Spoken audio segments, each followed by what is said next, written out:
पहला है चीन द्वारा दुर्लभ पृथ्वी प्रौद्योगिकियों के निर्यात पर प्रतिबंध लगाया गया है। इसमें पृथ्वी धातु है, मिश्र धातुएं इसमें है और इनके निर्यात के साथ साथ पृथ्वी चुंबक तैयार करने की तकनीक पर भी प्रतिबंध लगा दिया गया है। ठीक है, चीन के द्वारा लगाया गया है, ऐसा पूछा जा सकता है किसके द्वारा ऐसा किया गया है। अब अक्सर ये दुर्लभ मिट्टी या दुर्लभ पृथ्वी प्रौद्योगिकी जैसे शब्द जो आते हैं ना, लगभग चीन से ही संबंधित, क्योंकि 2 साल पहले भी ऐसे कुछ था, दुर्लभ मृदा तत्व की बात थी, तो चीन इस मामले में बहुत आगे है।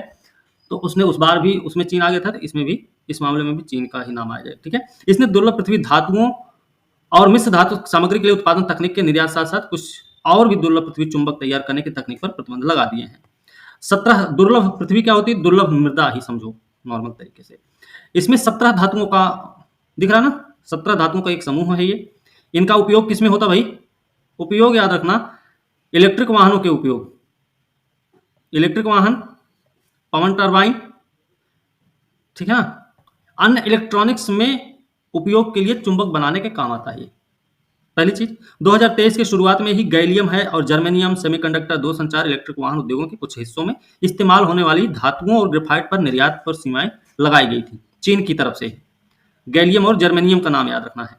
दुर्लभ मृदा धातु क्या होती है? 17 धातुओं का समूह है। इसमें क्या मिलता है? स्कैंडियम, यट्रियम के अलावा आवर्त सारणी में 15 लैंथेनाइड्स पाए जाते हैं। ठीक है, 17 दुर्लभ मृदा धातुओं में क्या क्या है? देखिए, सीरियम भी आता है इसी में, सीरियम का नाम देख लेना।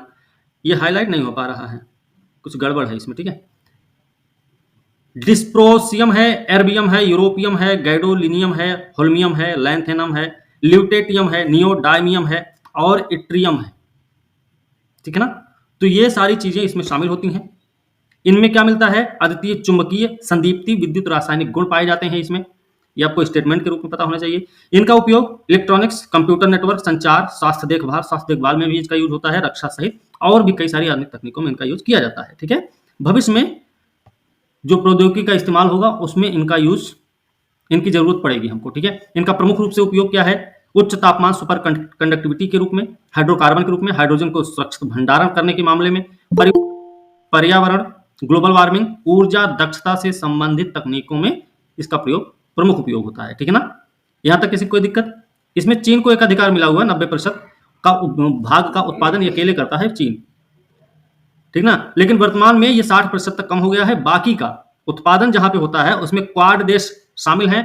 क्वाड देश का नाम आ रहा, तो मतलब कौन कौन होंगे इसमें? भारत हो जाएगा, ऑस्ट्रेलिया हो जाएगा, जापान हो जाएगा, यूएसए हो जाएगा। ठीक है ना, तो थोड़ा सा याद रखना, क्योंकि भारत में भी पाई जाती है, तो इससे संबंधित हो सकता है आपसे प्रश्न पूछ लिया जाए। ठीक है ना, 2010 के बाद जब चीन ने जापान, अमेरिका, यूरोप की रेयर अर्थ शिपमेंट पर रोक लगाई थी, तो एशिया, अफ्रीका और लैटिन अमेरिका में छोटी इकाइयों के साथ साथ ऑस्ट्रेलिया और अमेरिका में उत्पादन इकाइयां शुरू की गई थी। जब चीन ने प्रतिबंध लगाया था जापान, अमेरिका, यूरोप की कुछ कंपनी पे, ठीक है, रेयर अर्थ शिपमेंट पर, उसके बाद ही उत्पादन शुरू हुआ एशिया, अफ्रीका और लैटिन अमेरिका की छोटी छोटी इकाइयों के रूप में, ऑस्ट्रेलिया और अमेरिका में। ठीक है, इसमें भारत की स्थिति भी देख ली जाए तो भारत में अन्वेषण का काम कौन करता है भाई? खान ब्यूरो और परमाणु ऊर्जा विभाग, दो लोग करते हैं। खान ब्यूरो करता है और परमाणु ऊर्जा विभाग, ये दो संस्थाएं हैं जो भारत में अन्वेषण का काम करती हैं। खनन और प्रसंस्करण में कुछ छोटी निजी कंपनियों द्वारा किया जाता है, लेकिन ये Indian Rare Earths Limited IREL के अंतर्गत इसका प्रसंस्करण किया जाता है। जो छोटी मोटी कंपनियां निजी होती हैं उनके, इंडियन रेयर अर्थ्स लिमिटेड को प्राथमिक खनिजों पर एकाधिकार प्रदान किया गया है। इसमें तटीय राज्यों में पाए जाने वाले मोनाजाइट, ये मोनाजाइट क्या है? मोनाजाइट कहां पाया जाता है?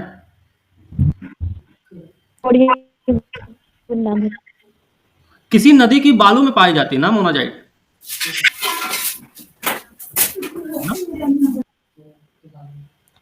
चलो, केरल में मिलती है ना?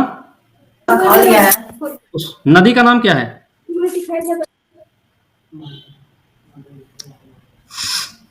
आप लोग बताना इसका उत्तर।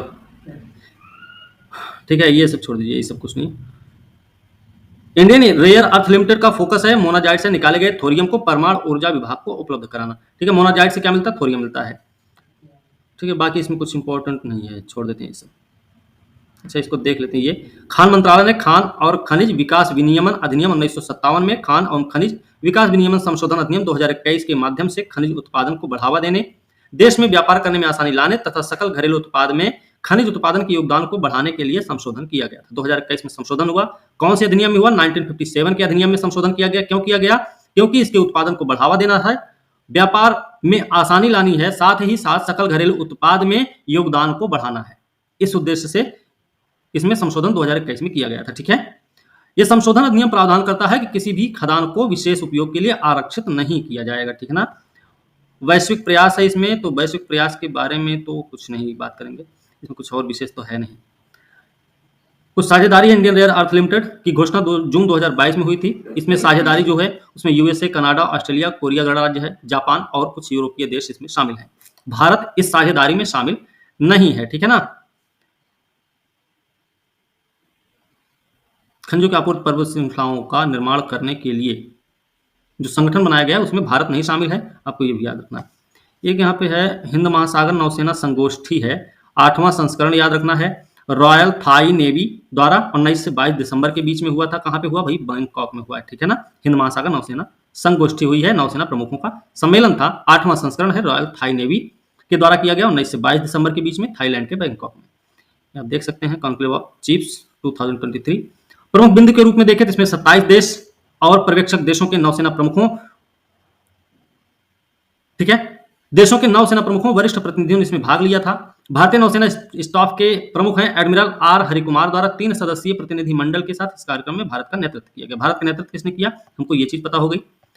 और थाईलैंड में सम्मेलन के दौरान हिंद महासागर नौसेना संगोष्ठी के अध्यक्ष का कार्यभार ग्रहण किया। साथ ही अगले 2 वर्षों के लिए कार्य योजना को अंतिम रूप भी दिया गया। मतलब भारत को दिया गया ना, अध्यक्ष का कार्यभार प्रदान किया गया 2 साल के लिए, योजना को अंतिम रूप भी दिया गया है। ठीक है ना। एक चीज ये देख लेना, हिंद महासागर नौसेना संगोष्ठी में भारत द्वारा तैयार किए गए ध्वज को IONS के ध्वज के रूप में चुना गया है। इंडियन ओशियन नेवल सिंपोजियम है ना, ये ध्वज के रूप में चुना गया जो भारत ने ही तैयार किया था। ठीक है ना। ये बात आपको नहीं भूलनी चाहिए, मेरे ख्याल से यही है, ये जो दिख रहा है फोटो सामने, यही वाला। फिर भारत ने आगामी वर्षों के लिए समुद्र सुरक्षा, मानवीय सहायता, आपदा राहत पर हिंद महासागर नौसेना संगोष्ठी कार्य समूह के सह अध्यक्ष के रूप में पदभार संभाला है। इसमें कोरिया गणराज्य की नौसेना का नवीनतम पर्यवेक्षक के रूप में स्वागत हुआ। कोरिया गणराज्य का नए पर्यवेक्षक के रूप में स्वागत हुआ। ठीक है, जिससे हिंद महासागर नौसेना संगोष्ठी की सामूहिक शक्ति बढ़कर अब हो गई है 34। 25 सदस्य हैं, 9 पर्यवेक्षक देश हैं।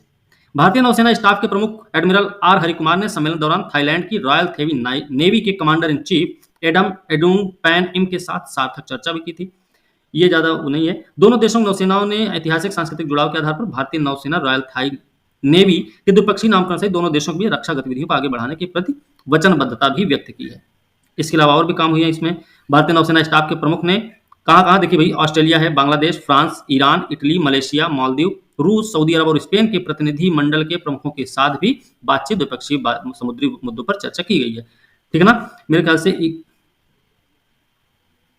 ठीक है ना भाई, इतना ध्यान रखना आपको, और तो इसमें कुछ नहीं। भारतीय नौसेना का जो जहाज था ना, वो उसका नाम है कदमत। कदमत का नाम याद रखना, हो सकता है आपसे फैक्ट रूप में पूछ लिया जाए। यह है क्या? भारतीय नौसेना द्वारा 2008 में एक ऐसे मंच के रूप में इसकी परिकल्पना की गई थी जो क्षेत्रीय रूप से प्रासंगिक समुद्री मुद्दों पर चर्चा के लिए खुला और समावेशी मंच प्रदान करेगा। 2008 में इसका उद्देश्य क्या था? हिंद महासागर क्षेत्र के तटीय देशों की नौसेनाओं के बीच समुद्री सहयोग को बढ़ाना, साथ ही आपसी संबंधों को मजबूत करना था। इसका उद्घाटन संस्करण फरवरी 2008 में हुआ नई दिल्ली में। भारतीय नौसेना ने 2 साल मतलब 2008 से 2010 के लिए अध्यक्ष पद की जिम्मेदारी भी संभाली थी। ठीक है ना, ये भी क्लियर है। फिर 2025 के अंत में आयोजित होने वाले नौसेना प्रमुखों की 9वीं संगोष्ठी के दौरान भारत को IONS के अध्यक्ष के रूप में कार्यभार संभालने का भी कार्यक्रम है। इससे पहले भारत ने 2008 से 10 के बीच में अध्यक्षता की है। फिर अभी जो है भारत को अध्यक्षता का पदभार मिला है 2025 से 27 के बीच में। ठीक है ना, ये आपको पता होना चाहिए। यहाँ पे एक शब्द है पाट मित्रों, ये क्या भाई? कपड़ा मंत्रालय ने जूट किसानों की सुविधा के लिए पाट मित्रों एप्लीकेशन है। ठीक है, पाट मित्रों एप्लीकेशन लॉन्च हुआ है कपड़ा मंत्रालय के द्वारा जूट किसानों की सुविधा के लिए। ठीक है ना, यहाँ पे देख सकते हैं ये क्या है? भारतीय जूट निगम द्वारा डिजाइन किया गया है। 40 लाख जूट किसान परिवारों की जानकारी प्रदान करेगा ये। ठीक है, उद्देश्य क्या है? मोबाइल एप्लीकेशन लॉन्च करने का प्रमुख उद्देश्य जूट किसानों को MSP और कृषि विज्ञान के बारे में महत्वपूर्ण जानकारी देना, पहला उद्देश्य। कपड़ा मंत्रालय ने जूट संगोष्ठी के दौरान भारतीय जूट निगम लिमिटेड द्वारा विकसित एक मोबाइल एप्लीकेशन को लॉन्च किया है। ठीक है, और इसमें एक चीज और देख लेंगे, ये छोड़ देते हैं, इसमें कुछ है नहीं। और ये एप्लीकेशन है आपका पाठ मित्रों एप्लीकेशन, भारतीय पटसन निगम लिमिटेड है। क्या हुआ, कुछ पूछना है क्या? इसमें 6 भाषाएं हैं। कौन कौन सी भाषा है वो पता होना चाहिए। हिंदी है, अंग्रेजी है, बंगला है, मराठी है, उड़िया है और तमिल। 6 भाषाएं हैं इसमें, याद रखना। नवीनतम कृषि पद्धति, न्यूनतम समर्थन मूल्य, जूट ग्रेडेशन पैरामीटर्स, किसान केंद्रित योजनाएं जैसे कौन सी, जूट ICARI, मौसम पूर्वानुमान, JCI के खरीद केंद्रों के स्थान, खरीद नीतियां, ये सब कुछ इसमें उपलब्ध रहेंगे। ठीक है ना, ये आपको ध्यान रखना है। और इसमें एक चीज और याद रख लेंगे, उतना स्थिति भी ट्रैक कर सकेंगे, भुगतान की स्थिति को ट्रैक कर सकते हैं। इसके माध्यम से उनके प्रश्नों के लिए चैट बॉट जैसी नवीनतम प्रौद्योगिकी सुविधा भी इसमें शामिल की गई है। ठीक है ना, ये भी आपको याद रखना चाहिए। अब इसके बारे में देख लें, jute corporation of India limited क्या है भाई, JCI क्या है। इसकी स्थापना हुई है 1971 में। किसानों को न्यूनतम समर्थन मूल्य प्रदान करने के उद्देश्य से भारत सरकार द्वारा एक आधिकारिक एजेंसी के रूप में स्थापित किया गया। ओके, ये कपड़ा मंत्रालय के अंतर्गत काम करता है। भारतीय पटसन निगम लिमिटेड भारत में 7 राज्य, कौन कौन से 7 राज्य हैं, पश्चिम बंगाल है, बिहार है, आसाम है, मेघालय, त्रिपुरा, उड़ीसा, आंध्र प्रदेश में विस्तृत है। तो बिहार एक राज्य इसमें आ रहा है नाम। तो आपको एग्जाम भी देना तो भैया थोड़ा सा इसके बारे में आपको पता होना चाहिए। ठीक है ना। बात करेंगे, JCI भारत सरकार द्वारा नियुक्त निर्यात निरीक्षण एजेंसी के रूप में काम करता है। ओके, और यह निर्यात किया जाने से पहले जूट का निरीक्षण भी निर्यात से पहले जूट का निरीक्षण करता है, आपको याद रखना है। ठीक है, ये बात भी। और इसे भारत सरकार द्वारा 5 करोड़ रुपए की अधिकृत और भुगतान पूंजी दी गई है, प्रदान की गई है। ये एजेंसी बिना किसी मात्रात्मक सीमा के उत्पादकों द्वारा समर्थन दरों पर जितनी भी जूट की पेशकश की जाती है उसे खरीदने के लिए बाध्य है। ठीक है, देखिए इसके पास बाध्यता भी है, ऐसा नहीं है कि ये स्वतंत्र है पूरी तरह। ठीक है ना, तो पूरी तरह स्वतंत्र नहीं है, कुछ काम के लिए बाध्यता है इसके पास। इसके अलावा आपको ध्यान रखना है, JCI को होने वाले नुकसान की प्रतिपूर्ति कौन करेगा, तो भारत सरकार करेगी। ठीक है ना। JCI 100% प्राकृतिक है, जैव निम्नीकरणीय है, टिकाऊ उत्पादों के उपयोग के साथ विभिन्न प्रकार के जूट बैग अन्य वस्तुएं ग्राहकों को विकल्प के रूप में प्रदान करता है। ऐसा बोल सकते हैं, ये सतत विकास का एक विकल्प भी हो सकता है ना, ये भी हम बोल सकते हैं। जूट क्या होता है भाई, जूट के बारे में देखें तो यह एक द्विबीजपत्री होता है, रेशेदार वाणिज्यिक फसल होती है। इसकी खेती के लिए गर्म और नम जलवायु की जरूरत पड़ती है। इसकी खेती के लिए 100 से 200 सेंटीमीटर वर्षा, साथ में 24 से 35 डिग्री सेंटीग्रेड तापमान जरूरी है। जूट उत्पादक राज्य भारत में कौन कौन से हैं, इसमें पश्चिम बंगाल सबसे बड़ा है, उसके बाद बिहार अपना आता है। बिहार के 2 जिले कौन से हैं जो सबसे बड़े जूट उत्पादक के रूप में जाने जाते हैं, कोई इसका उत्तर बता सकता है क्या? अभी बिहार में सबसे ज्यादा जूट उत्पादन किस जिले में होता है, बताइए अनन्या, आप बताइए। पूर्णिया है ना सर। तो ध्यान रखना इसको भी। बिहार है, असम, उड़ीसा, आंध्र प्रदेश, त्रिपुरा और मेघालय में। विश्व में जूट उत्पादक देश के बारे में बात करें तो भारत है, फिर बांग्लादेश, फिर थाईलैंड, फिर चीन है। विश्व के 4 देश हैं, बाकी भारत में ये सारे राज्यों में जूट का उत्पादन होता है। इसका उपयोग किसमें होता है, बैग बनाने में, कंबल बनाने में, दरी बनाने में। दरी समझते होंगे, दरी क्या होती है, कालीन, ब्रश, रस्सी बनाने में इसका यूज होता है ना। रस्सी आप लोग देखे होंगे गांव में, अब तो वो नायलॉन वाली रस्सी आ गई है, पहले वो इसी जूट के ही रस्सी से जानवर बांधे जाते थे, आप लोगों ने देखा होगा गांव में, है ना। हाँ, चारपाई वाला देखिए वो भी होता है, बिल्कुल। सर अभी भी है, अभी भी है ना, तो फिर ये समझिए। ठीक है ना। और अरे पेटुआ गांव में बोलते हैं इसको, पेटुआ, पेटुआ। गन्ना के किनारे किनारे बो देते थे बचपन में, तो हम देखे थे, अभी तो नहीं देखते हम खुद, लेकिन बचपन में हमने देखा है। तो इसका उपयोग में जूट के डंठल से चारकोल और गन पाउडर भी बनाया जाता है। इसका डंठल भी यूज होता है, इसका छिलका भी यूज किया जाता है। याद रखना, डंठल से चारकोल बनाया जाता है, गन पाउडर भी बनाया जाता है। अभी मत पूछना ये सर कैसे बनाया जाता होगा, क्योंकि हम विज्ञान वाले नहीं। ठीक है ना। चलो कृषि की बात करें, इसकी बुआई होती है फरवरी से मार्च महीना में। इसके लिए दोमट मिट्टी जरूरत पड़ती है, समतल भूमि होनी चाहिए, पानी का निकास अच्छा खासा होना चाहिए, पानी नहीं लगना चाहिए इसमें, है ना, नहीं तो बर्बाद कर देता है फिर। जूट की 2 फसलें हैं, 2 किस्में, कौन कौन सी, एक तो है कैप्सुलेरिस जिसको सफेद जूट बोलते हैं, दूसरा होता है ओलिटोरियस। ठीक है, ओलिटोरियस। कैप्सुलेरिस क्या है, इसके बारे में देख लें। तो सफेद जूट या ककिया बंबई कहते हैं इसको, ककिया बंबई, क से कबूतर, ककिया दिख रहा होगा कहीं पे ना, आप लोगों को दिख रहा है कि नहीं, हाँ दिख तो रहा है, लो और बड़ा कर देते हैं।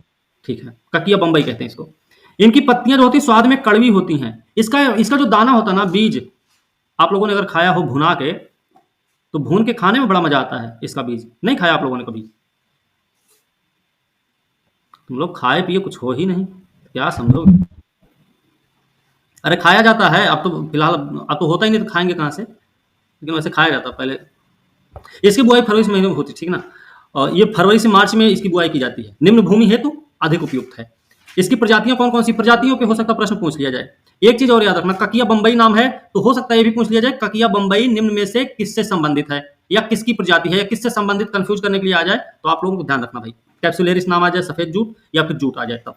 JRC 321, JRC 212, UPC 994 रेशमा जिसको बोलते हैं रेशमा, JRC 698 अंकित, अंकित भी है एक, NDC 2008, NDC 9102, ये है कैप्सुलेरिस या फिर सफेद जूट की प्रमुख किस्में। ओलिटोरियस क्या है, इसको देव या टोसा, टोसा जूट कहते हैं, ठीक है ना, देव, देव शब्द याद रखना। पत्तियां स्वाद में मीठी होती हैं, हरी हरी होती पत्तियां। रेशा कैप्सुलेरिस से अच्छा होता है, यह फसल उच्च भूमि हेतु अधिक उपयुक्त होती है, ठीक ना। इसकी बुआई कब होती है, अप्रैल के अंत में, अप्रैल के अंत से मई तक इसकी बुआई की जाती है। ओलिटोरियस की प्रमुख प्रजातियां कौन कौन सी भाई, तो इसकी प्रमुख प्रजाति है JRO 632, JRO 878, JRO 7835, JRO 524 नवीन और JRO 66, ये इसकी प्रजातियां, प्रमुख प्रजातियां हैं, ठीक है ना। एक मिनट रुक जाइएगा बस।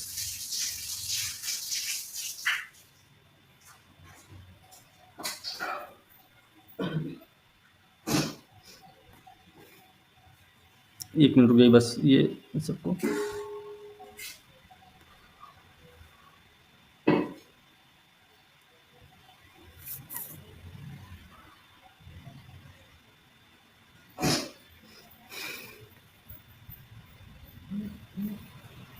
चलिए। देश का पहला साइबर सुरक्षा केंद्र 22 दिसंबर 2023 को चंडीगढ़ में स्थापित हुआ है। केंद्रीय गृह मंत्री अमित शाह जी द्वारा इसका उद्घाटन किया गया है, ठीक है। पहला साइबर सुरक्षा केंद्र है देश का। इसके बारे में अगर देखें तो सेक्टर 18 में वायुसेना हेरिटेज सेंटर कैंपस में बना है चंडीगढ़ में। सेनकोप्स के नाम से जानते हैं, सेनकोप्स नाम याद रखना भैया। देखो ये पेन आज पता नहीं चल क्यों नहीं रही है, हमें नहीं पता चल रहा है, लेकिन आप लोग जरूर इसको ध्यान में रखना, सेनकोप्स नाम है। इस साइबर सुरक्षा केंद्र को देश के सभी राज्यों से जोड़ा जाएगा, सभी राज्यों से जोड़ा जाएगा। बड़े और फोरेंसिक जांच के मामलों को सुलझाने के लिए इंफ्रास्ट्रक्चर तैयार किया गया है। 90 करोड़ की लागत आई है। 3 साल के पहले 3 साल के दौरान DRDO इसका प्रबंधन करेगा। DRDO शुरुआत का 3 साल DRDO प्रबंधन करने वाला है। इसकी कुछ सुविधाएं हैं, जैसे चेहरे की पहचान डाटा विश्लेषण, दूसरा है पूर्वानुमति पुलिसिंग, तीसरा है साक्ष्य एकत्रीकरण और चौथा है उन्नत फोरेंसिक जांच, ठीक है ना। ये इसकी कुछ सुविधाएं हैं। साइबर अपराध के बारे में बात कर लेते हैं। साइबर अपराध क्या है, एक ऐसी गतिविधि है, आपराधिक गतिविधि, जिसमें कंप्यूटर नेटवर्क डिवाइस के जरिए प्राइवेसी उल्लंघन से लेकर ठगी तक की जाती है। ठगी होती है, ठगी। प्रमुख अपराध क्या है इसके, डेटा हैकिंग होती है, फिशिंग मेल होता है, फिशिंग मेल नाम याद रखना भाई, ये थोड़ा सा अजीब लग रहा है। OTP फ्रॉड होता है, मोबाइल फ्रॉड होता है, सेक्सटॉर्शन होता है, ठीक है ना। ये सारी चीजें यहाँ से होती हैं। साइबर सुरक्षा के बारे में बात करें, mobile, computer, network, program, data आदि को अनधिकृत पहुंच, शोषण के उद्देश्य से होने वाले हमलों से बचाने की तकनीक है साइबर सुरक्षा। इंश्योरेंस क्या है, एक ऐसी पॉलिसी जो किसी बिजनेस या इंडिविजुअल के लिए साइबर क्राइम से जुड़े फाइनेंशियल नुकसान को कम करता है, वो होता है साइबर इंश्योरेंस। हो सकता है आपसे पेपर में ये पूछ लिया जाए कि साइबर इंश्योरेंस क्या है या साइबर सुरक्षा क्या है, तो ऐसे स्टेटमेंट के रूप में दे दिया जाएगा, तो आपको ये पता रहना चाहिए। इंश्योरेंस का मतलब कोई बीमा कवर का मामला नहीं, यहाँ पे क्या होता है, नुकसान को कम करने का मामला है, ठीक है ना, साइबर इंश्योरेंस। इसके कार्य क्षेत्र की बात करें, सेनकोप्स की के कार्य क्षेत्र की बात करें तो साइबर अपराध की पहचान करेगा, ऑनलाइन धोखाधड़ी के पैटर्न, नए रुझानों की पहचान होगी, एकत्रित जानकारी को कानून प्रवर्तन एजेंसियों के साथ साझा निवारक कार्रवाई के लिए साझा करेगा, दूसरा हार्डवेयर विश्लेषण करना, तीसरा है डाटा सुरक्षा के लिए एक एकीकृत दृष्टिकोण, डेटा की सुरक्षा के लिए केंद्र के विभाग, संस्थान, सरकारी संगठनों के साथ काम करना, चौथा है सोशल मीडिया निगरानी, साइबर बुलिंग से निपटने के लिए सक्रिय रूप से सोशल मीडिया प्लेटफॉर्म की निगरानी करना, इसका प्रमुख काम है। पांचवा काम है पूर्वानुमति पुलिस पहल में सहायता के लिए कई स्रोतों से प्राप्त डेटा का मूल्यांकन करना, इसका उद्देश्य है। ये साइबर बुलिंग क्या होती है, ये भी देख लो भाई। ये इंटरनेट के माध्यम से होने वाला एक शोषण है, ठीक है। इसमें किसी को धमकी देना, उसके खिलाफ अफवाह फैलाना, भद्दे कमेंट करना, घृणास्पद बयानबाजी करना, अश्लील भाषा, फोटो का गलत इस्तेमाल आदि काम किए जाते हैं साइबर बुलिंग में। यानी साइबर बुलिंग एक तरह से ऑनलाइन रैगिंग है, बात समझे, ठीक है भाई। इसके प्रयास क्या है, देखो वैश्विक प्रयास के बारे में बात करें तो इंटरनेट गवर्नेंस फोरम एक तो वैश्विक प्रयास ये क्या करता है, ये सरकार, निजी क्षेत्र और नागरिक समाज को एक साथ लाता है। ये वैश्विक साइबर खतरों के प्रतिरोध में एक महत्वपूर्ण एजेंसी है वार्षिक आईजीएफ संयुक्त राष्ट्र महासचिव द्वारा बुलाई जाती है, ये आपको बिल्कुल पता होना चाहिए, ठीक है ना। ये पूरी चीज कौन बुलाता है बैठक, तो संयुक्त राष्ट्र महासचिव बुलाते हैं। 2023 में जापान में आयोजन के बाद आगामी आईजीएफ 2024 सऊदी अरब में किया जाना है। 2023 में कहां हुआ है, तो ये हुआ है जापान में। तो 2024 में कहां होने वाला है, वो होगा आपका सऊदी अरब में, ठीक है ना। या तो कोई दिक्कत है किसी को, बोल दीजिए भैया। चलिए, दूसरा है साइबर अपराध पर बुडापेस्ट कन्वेंशन, ये भी आपसे पूछा जा सकता है। तो क्या है, साइबर अपराध पर अंतरराष्ट्रीय संधि है। बुडापेस्ट कन्वेंशन क्या है, साइबर अपराध पर अंतरराष्ट्रीय संधि है। राष्ट्रीय कानूनों को सुव्यवस्थित कर जांच पड़ताल की तकनीकों में सुधार करने से संबंधित है। इसमें इंटरनेट कंप्यूटर अपराधों पर रोक लगाने की मांग की गई है। 1 जुलाई 2004 से लागू है। कई बार ऐसे सवाल पूछे जाते हैं कि कब से लागू हुआ है, कब बंद हुआ है, तो ऐसे भी सवाल स्टेटमेंट पूछे जाते हैं। तो उसमें हो सकता है 1 जुलाई की जगह 31 जुलाई आ जाए, या 1 जुलाई की जगह 4 जुलाई आ जाए। तो हमें यह पता हो जाएगा कि 1 अंक वाला कुछ था तो वो 4 जुलाई हो सकता है, लेकिन जुलाई का महीना तो रहेगा, ठीक है। तो या फिर 2004 की जगह कुछ और दे दिया जाए, रहा तो 2000 ही है, लेकिन 4 था कि 5 था, ये कंफ्यूजन। तो ऐसे इस तरीके से हमको इसको तैयार रखना है। भारत इस सम्मेलन का हस्ताक्षरकर्ता नहीं है, तो भारत नहीं है, उतना तो उम्मीद नहीं है कि इससे संबंधित कोई प्रश्न पूछा जाएगा बुडापेस्ट कन्वेंशन वाला, लेकिन हो सकता है कि पूछ ही लिया जाए इस प्रकार से कंफ्यूज करने के लिए कि भारत इसका सदस्य है या फिर नहीं है, ठीक है ना। तो कुछ भी हो सकता है। भारत के प्रयास की बात कर ले तो साइबर सुरक्षित भारत पहल इलेक्ट्रॉनिक सूचना प्रौद्योगिकी मंत्रालय द्वारा 2008 में लॉन्च किया गया। ये किसके सहयोग से, राष्ट्रीय ई गवर्नेंस डिवीजन के सहयोग से। भारत सरकार के इलेक्ट्रॉनिक सूचना प्रौद्योगिकी मंत्रालय के द्वारा राष्ट्रीय ई गवर्नेंस डिवीजन के सहयोग से 2018 में लॉन्च हुआ साइबर सुरक्षित भारत पहल। शुरुआत साइबर अपराध के बारे में जागरूक करने के लिए की गई थी, ठीक ना। दूसरा है भारतीय साइबर अपराध समन्वय केंद्र I4C, 10 जनवरी 2020 से शुरू हुई है ये, ठीक है। साइबर अपराध से समन्वित व्यापक तरीके से निपटने के लिए भारत सरकार के गृह मंत्रालय की पहल है, पहली चीज। तीसरा क्या है, साइबर स्वच्छता केंद्र, भारत की पहल है ये। इलेक्ट्रॉनिक सूचना प्रौद्योगिकी मंत्रालय के तहत भारत सरकार की डिजिटल इंडिया पहल का हिस्सा है। स्टेटमेंट के रूप में हो सकता है कि यह डिजिटल इंडिया पहल का एक हिस्सा है, या फिर इस तरीके से हो सकता है इलेक्ट्रॉनिक सूचना प्रौद्योगिकी के तहत इसे शुरू किया गया है, या फिर ऐसे हो जाए इलेक्ट्रॉनिक सूचना प्रौद्योगिकी मंत्रालय के तहत भारत सरकार के डिजिटल इंडिया पहल का एक हिस्सा है, ठीक है ना। ऐसे कुछ भी सवाल हो सकते हैं, स्टेटमेंट तो आपको याद रखना पड़ेगा भाई। चलिए, इसकी स्थापना हुई है आम नागरिकों को साइबर अपराध से सुरक्षा प्रदान करने के लिए। इसके लिए मंत्रालय ने क्या किया, Botnet Cleaning and Malware Analysis Centre की स्थापना की, ठीक है। डिफेंस साइबर एजेंसी भी है, रक्षा मंत्रालय ने किया है। डिफेंस साइबर एजेंसी का गठन किसने किया, रक्षा मंत्रालय ने। देख लीजिए, अलग अलग मंत्रालयों ने गठन किया है, प्रयास अपने स्तर पर प्रयास किया है। सूचना प्रौद्योगिकी अधिनियम 2000, इसमें भी कुछ है। तो ये क्या है, इलेक्ट्रॉनिक दस्तावेजों को कानूनी मान्यता देने से संबंधित है, अपराध और उल्लंघन से संबंधित है, साइबर अपराधों के लिए न्याय व्यवस्था से संबंधित है। एक अगला है 2023 का अधिनियम है डिजिटल व्यक्तिगत डेटा संरक्षण अधिनियम।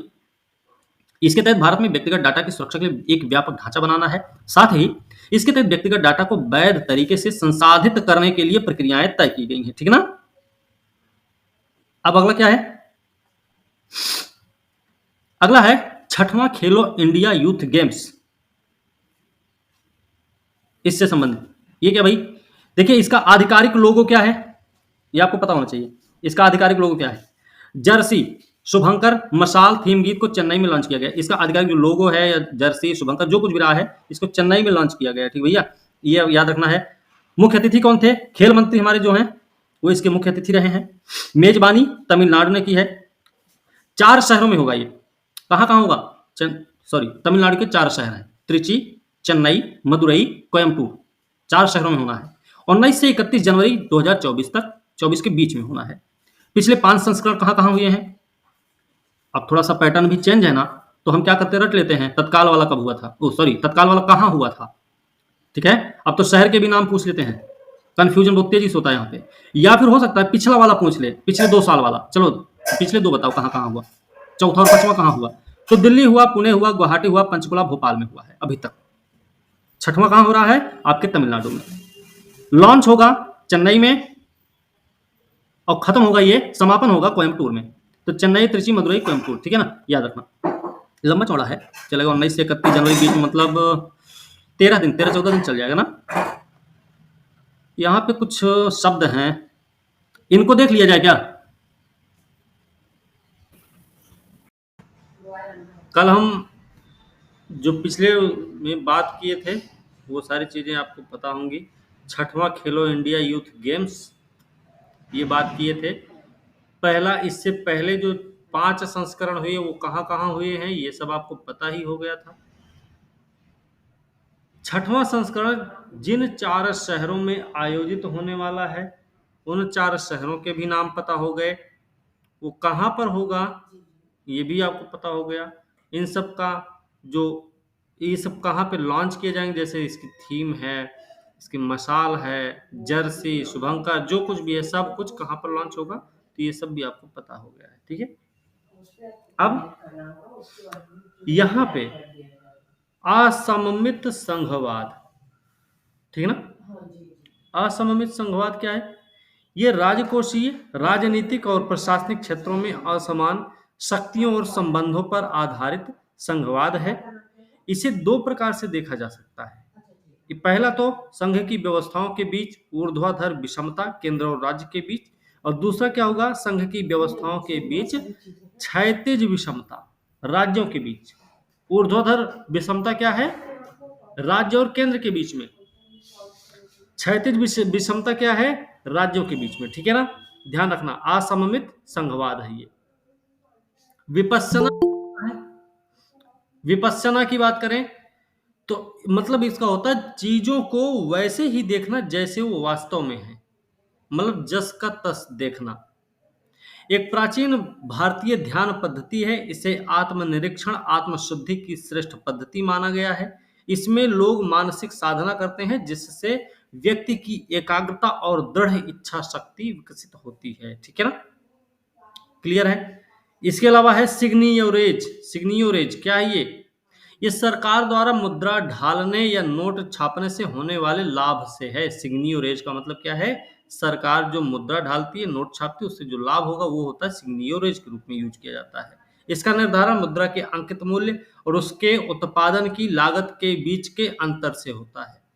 उदाहरण के लिए यदि रिजर्व बैंक को 100 रुपए का नोट छापने में केवल 10 रुपए का खर्चा आता है, तो सिग्नियोरेज हो जाएगा भैया 90 रुपए का, है ना? ध्यान रखना। एक है सुपरबग। सुपरबग क्या है? जब एंटीबायोटिक दवाओं का प्रयोग बहुतायत में किया जाता है तो रोग कारक सूक्ष्म जीव कौन? बैक्टीरिया, कवक, वायरस, परजीवी, इन दवाओं के प्रति, ठीक है? तो सुपरबग क्या है? एंटीबायोटिक दवाओं का प्रयोग बहुतायत में किया जाता है जब तो रोग कारक सूक्ष्मजीव, बैक्टीरिया, कवक, वायरस, परजीवी इन दवाओं के प्रति प्रतिरोध विकसित कर लेते हैं, जिसे एंटी माइक्रोबायल रेजिस्टेंस बोलते हैं। इस स्थिति में व्यक्ति पर इन दवाओं का असर कम या खत्म हो जाता है। प्रतिरोध विकसित इन सूक्ष्म जीवों को एंटीबायोटिक रेसिस्टेंट बैक्टीरिया या फिर सुपरबग कहा जाता है। क्लियर है?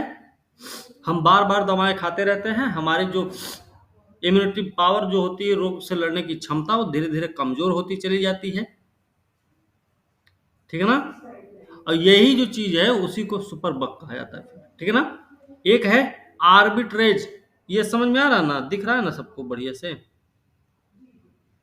आर्बिट्रेज ये अलग अलग बाजारों में प्रचलित कीमत अंतरों का लाभ उठाने की प्रक्रिया है।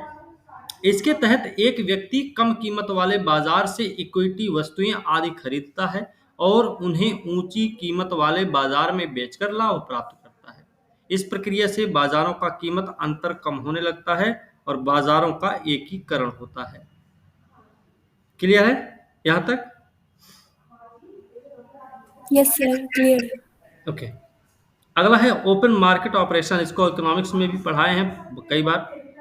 इसके तहत क्या होता है? रिजर्व बैंक वाणिज्यिक बैंकों के साथ सरकारी प्रतिभूतियों का लेन देन करके अर्थव्यवस्था में तरलता को प्रभावित करता है। यदि तरलता का स्तर बढ़ाना है तो रिजर्व बैंक क्या करेगा? वाणिज्यिक बैंकों से सरकारी प्रतिभूतियां खरीदता है, उन्हें धन देने के बजाय रिजर्व को बढ़ा देता है, CRR को बढ़ा देता है। यदि तरलता को कम करना है तो क्या होगा, वही प्रतिभूतियां बेचकर उनका रिजर्व कम कर देता है।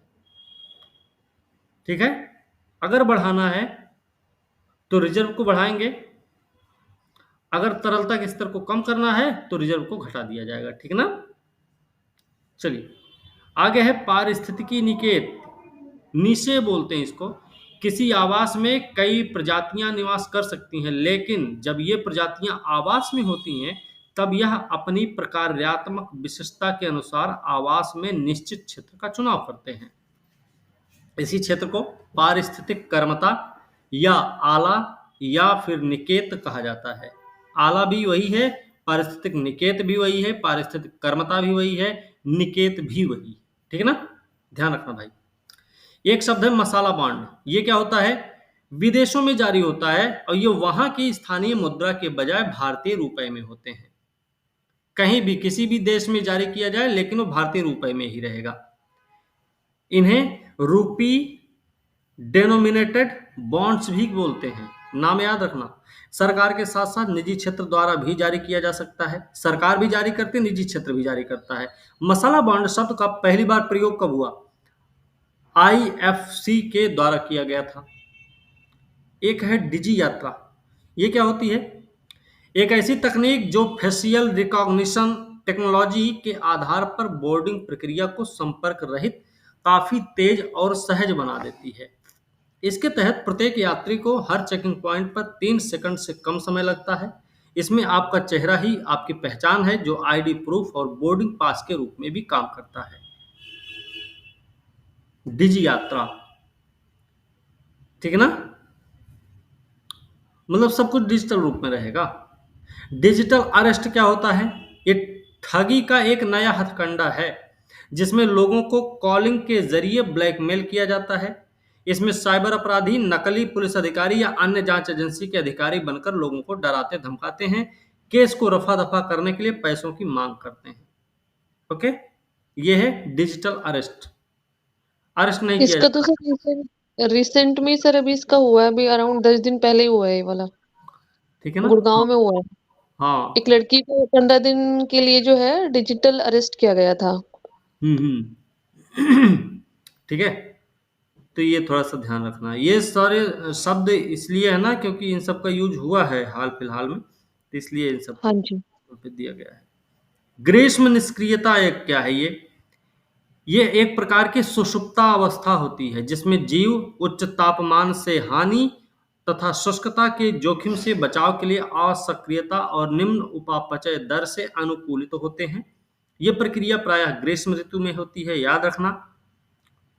कुछ स्थलीय और जलीय दोनों ही जीवों में ग्रीष्म निद्रा या फिर ग्रीष्म निष्क्रियता पाई जाती, जैसे मरुभूमि गिलहरी होती है। तो मरुभूमि गिलहरी में क्या पाई जाती भाई, ग्रीष्म निष्क्रियता पाई जाती है। ठीक है, एक है कार्बन फुटप्रिंट। ये क्या है, ये इकाई समय में प्रत्यक्ष अप्रत्यक्ष रूप से किसी व्यक्ति या संस्था की जीवन शैली गतिविधियों का समर्थन करने के लिए उत्पादित ग्रीन हाउस गैसों की कुल मात्रा को प्रदर्शित करती है, कार्बन फुटप्रिंट। ठीक है ना। अगला है जीडीपी डिफ्लेटर।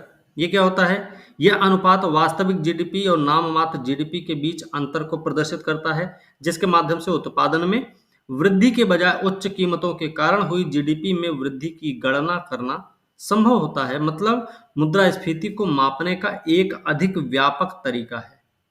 ठीक है, तो मुद्रास्फीति को मापने का एक अधिक व्यापक तरीका कौन सा है, तो वो है जीडीपी डिफ्लेटर। ठीक है, बोधिसत्व क्या भाई, संस्कृत शब्द बोधि से बना है, अर्थ है जागृति ज्ञानोदय, और सत्व का अर्थ है होना। ठीक है, बोधि का मतलब है जागृति, ज्ञानोदय, सत्व का मतलब है होना, जिसको ज्ञान मिल जाए, जागृति जो हो जाए जिसके पास, मतलब एक व्यक्ति जो प्रबुद्ध होने की राह पर है उस वो है बोधिसत्व। मतलब बौद्ध धर्म का एक प्रमुख विचार है ना। गौतम बुद्ध बोधिसत्व थे। माइक्रोग्रेन्स क्या होते हैं भाई, ये सब्जियों और जड़ी बूटियों के अंकुर से पैदा होते हैं जो लगभग 2 से 3 इंच लंबे होते हैं। इन्हें अपने रोजमर्रा के भोजन में स्वस्थ और पौष्टिक आहार के रूप में शामिल किया जा सकता है, जैसे मूली है, ब्रोकली है, शलजम है, गाजर, पालक, फूलगोभी, चुकंदर, तुलसी, इन सब ये सब किस में है, ठीक है ना। ये माइक्रो ग्रीन्स होते हैं, माइक्रो ग्रीन्स के रूप में उगाया जा सकता है इन सबको, ठीक है ना। ब्रोकली आप लोगों ने देखा है क्या? हाँ जी, खाई भी है सर। अच्छा तब ठीक है। नहीं हम तो नहीं देखे अभी मेरे ख्याल से। हरा हरा सर होता है ना। फूल, हाँ जी, फूल गोभी जैसी होती है, हाँ डिफरेंट टेस्ट थोड़ा सा। नहीं तब देखे, खाए भी हैं। कंगारू हाँ कोर्ट, जी, कंगारू कोर्ट क्या है भाई? इसे लोगों के एक समूह द्वारा आयोजित अनौपचारिक अदालत के रूप में परिभाषित किया जाता है, जिसमें किसी व्यक्ति को ठोस सबूत के बिना ही किसी अपराध का दोषी मान लिया जाता है। मतलब इस अदालत में फैसला कानून या न्याय के मानकों की अनदेखी कर अनुचित और पक्षपातपूर्ण तरीके से किया जाता है। इसका यूज कहीं ना कहीं हाल फिलहाल में हुआ होगा इस शब्द का या इस तकनीक का, इसलिए यह शब्द आपके चर्चा में रहा, ठीक है। ईएसजी फंड ये क्या होता है? ये पर्यावरण, सामाजिक और शासन फंड है, जो एक प्रकार का म्यूचुअल फंड है। केवल उन्हीं उन कंपनियों में निवेश किया जाता है जो पर्यावरण संरक्षण, सामाजिक जिम्मेदारी, मजबूत कॉरपोरेट प्रशासन प्रथाओं के लिए प्रतिबद्ध होते हैं। इसका उद्देश्य क्या है? उद्देश्य है पर्यावरण अनुकूल प्रभाव के साथ अच्छा लाभांश प्राप्त करना। नरम मुद्रा क्या होती है? Soft currency. एक नरम मुद्रा अति संवेदनशील होती है, जिसमें देश की राजनीतिक आर्थिक अनिश्चितता के कारण उतार चढ़ाव ज्यादा होता है, मूल्य ह्रास होता है। ये मुद्राएं अंतर्राष्ट्रीय व्यापार या होल्डिंग रिजर्व के लिए कम पसंद की जाती हैं, जैसे जिम्बाब्वे डॉलर, सीरियाई पाउंड, तुर्की का लीरा। ये सब क्या है? नरम मुद्रा में आती है। तो नरम मुद्रा आपको पता होना चाहिए कि क्या है, ठीक है। डी इन्फ्लुएंसिंग क्या होती है भाई? इसका तात्पर्य है लोगों को कोई विशेष उत्पाद खरीदने के लिए हतोत्साहित करना या कम उपभोग के लिए प्रचारित करना। ये नया सोशल मीडिया का ट्रेंड है, याद रखना, जहां प्रभावशाली लोग अपने फॉलोअर्स को बताते हैं कि उन्हें कोई उत्पाद क्यों नहीं खरीदना चाहिए। यानी उस यह शब्द उत्पाद निर्माताओं की विश्वसनीयता की कमी को उजागर करने के लिए प्रयुक्त हो रहा है, ठीक है। D influencing, okay. एक है डार्क पैटर्न। डार्क पैटर्न क्या है? इसमें ई कॉमर्स कंपनियां या एडवर्टाइजर्स द्वारा उपभोक्ता को आभासी आवश्यकता का एहसास कराकर उत्पाद या सर्विस को खरीदने के लिए उसके डिजिटल व्यवहार में हेरफेर करने की कोशिश की जाती है। इससे ऑनलाइन खरीदारी करते समय अनावश्यक खरीदारी का जोखिम बढ़ जाता है। ये है डार्क पैटर्न, ठीक है। ऑनलाइन मामले में ज्यादा समस्या आती है। एक है कर पश्चात लाभ, पैट। ये क्या है?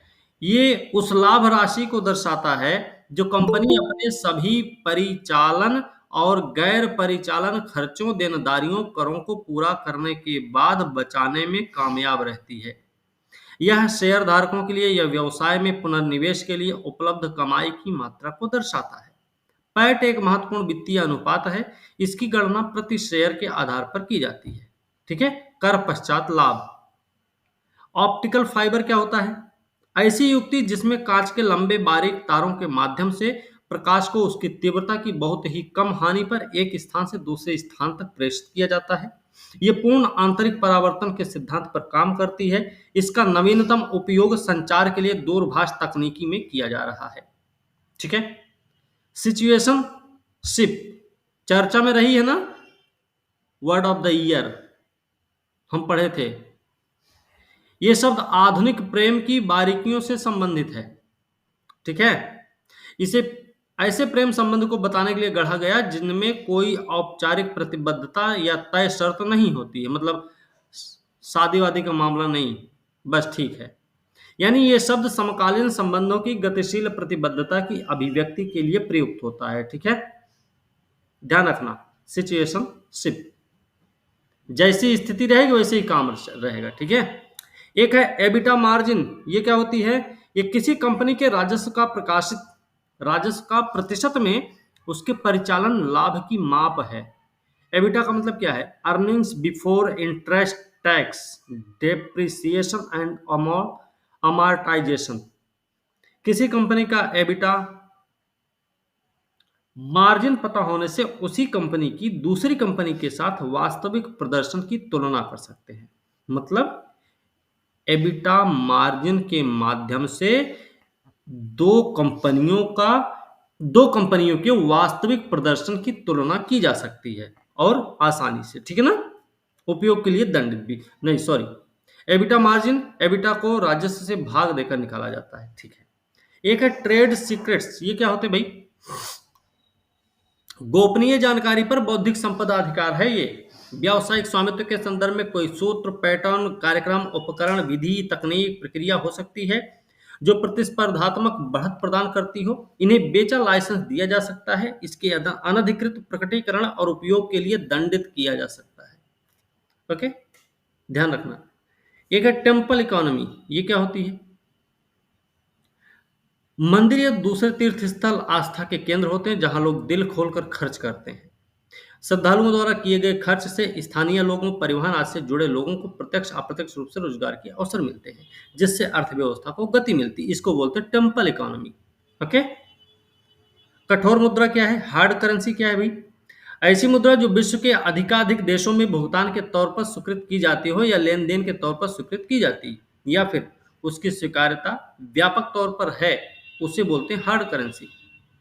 इसे safe haven currency, strong currency भी कहते हैं, जैसे अमेरिकन डॉलर है, यूरो है, येन है, ठीक है ना।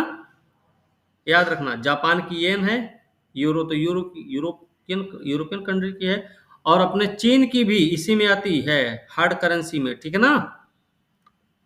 और सेफ हेवन करेंसी भी बोलते हैं इसको। केस्लर सिंड्रोम, ये क्या होता है?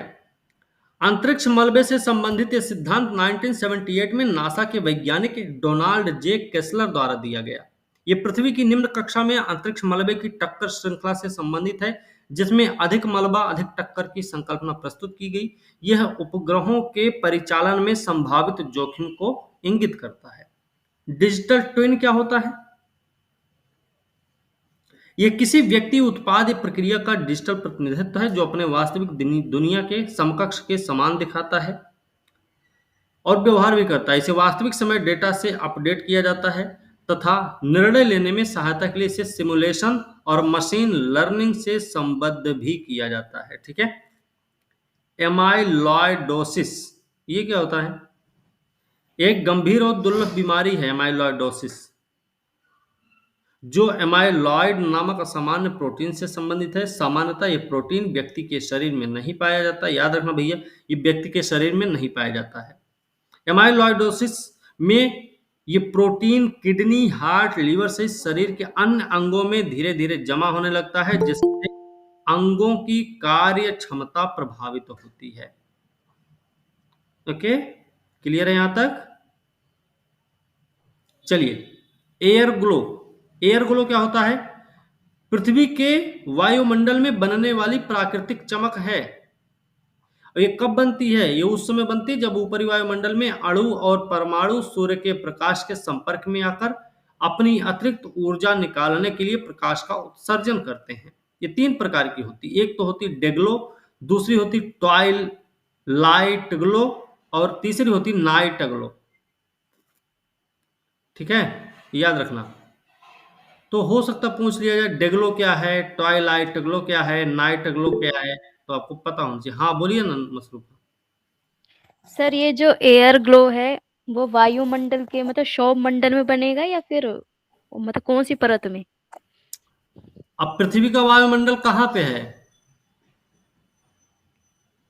सर ज्यादातर तो सौर मंडल में ही सब कुछ होता है, वर्षा सब। ठीक है, हाँ, तो वहीं पे होगा ये, ठीक है। ठीक है। पृथ्वी के वायुमंडल की बात हो रही है, उसका मतलब यही है, ठीक है।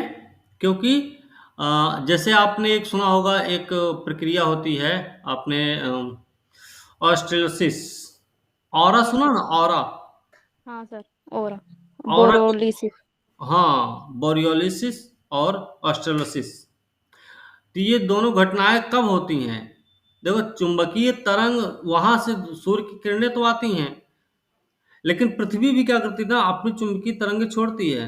वो बाहर तक तो सब सही है, लेकिन पृथ्वी के वायुमंडल में जब वो प्रवेश कर जाता है, तो क्योंकि पृथ्वी का चुंबकीय क्षेत्र क्योंकि काम करता है पृथ्वी के वायुमंडल में ही, तो दोनों के टकराने से लाइट उत्पन्न होने लगती है।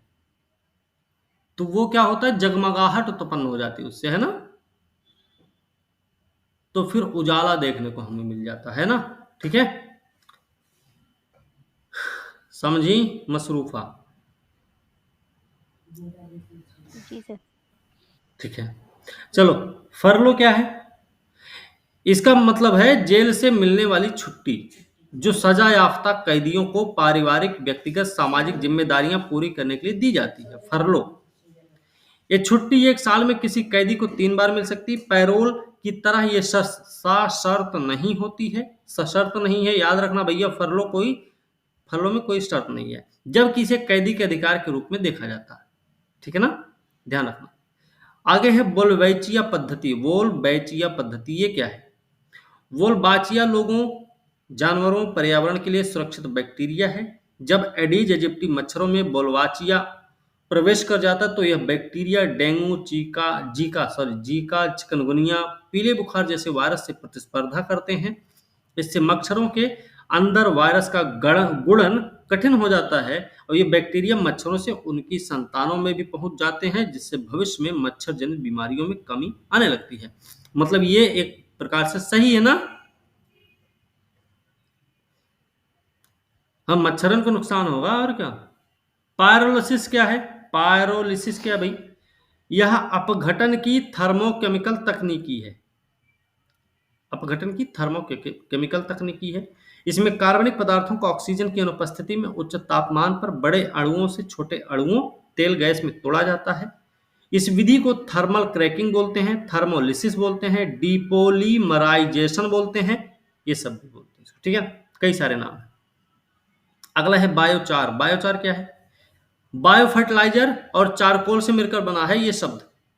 अधिक तापमान पर तैयार किया गया उच्च कार्बन युक्त ठोस पदार्थ होता है, जो अपशिष्ट कार्बनिक पदार्थों की पायरोलिसिस प्रक्रिया द्वारा तैयार किया जाता है। इसका उपयोग कार्बन सिंक के रूप में, जल धारण क्षमता बढ़ाने में, अम्लीय मृदा की उर्वरता बढ़ाने में किया जाता है। बायोचार का प्रयोग किसमें किसमें होता है तो आपको पता होना चाहिए। कार्बन सिंक के रूप में भी होता है, जल धारण क्षमता बढ़ाने में भी होता है, अम्लीय मृदा की उर्वरता बढ़ाने में भी किया जाता है। हाइड्रोपोनिक्स क्या है भाई? बिना मिट्टी के सिर्फ जलीय विलायक में खनिज और पोषक उपयोग करके फसल उगाने की एक विधि होती है। 15 से 30 डिग्री सेल्सियस तापमान, 80 से 85% आर्द्रता की जरूरत पड़ती है। इसको हम एक्वाकल्चर भी बोलते हैं, न्यूट्री कल्चर भी बोलते हैं, मिट्टी रहित कल्चर बोलते हैं, टैंक फार्मिंग भी कहते हैं। ठीक है, इसके कई सारे नाम हैं। ओके, आईपीओ भी है कुछ। ये क्या है? धन उगाही के उद्देश्य से जब कोई कंपनी अपने शेयर को स्टॉक मार्केट में पहली बार पब्लिक के लिए लेकर आती है तो उसे बोलते हैं IPO, initial public offering. Okay, initial public offering है। ठीक है ना?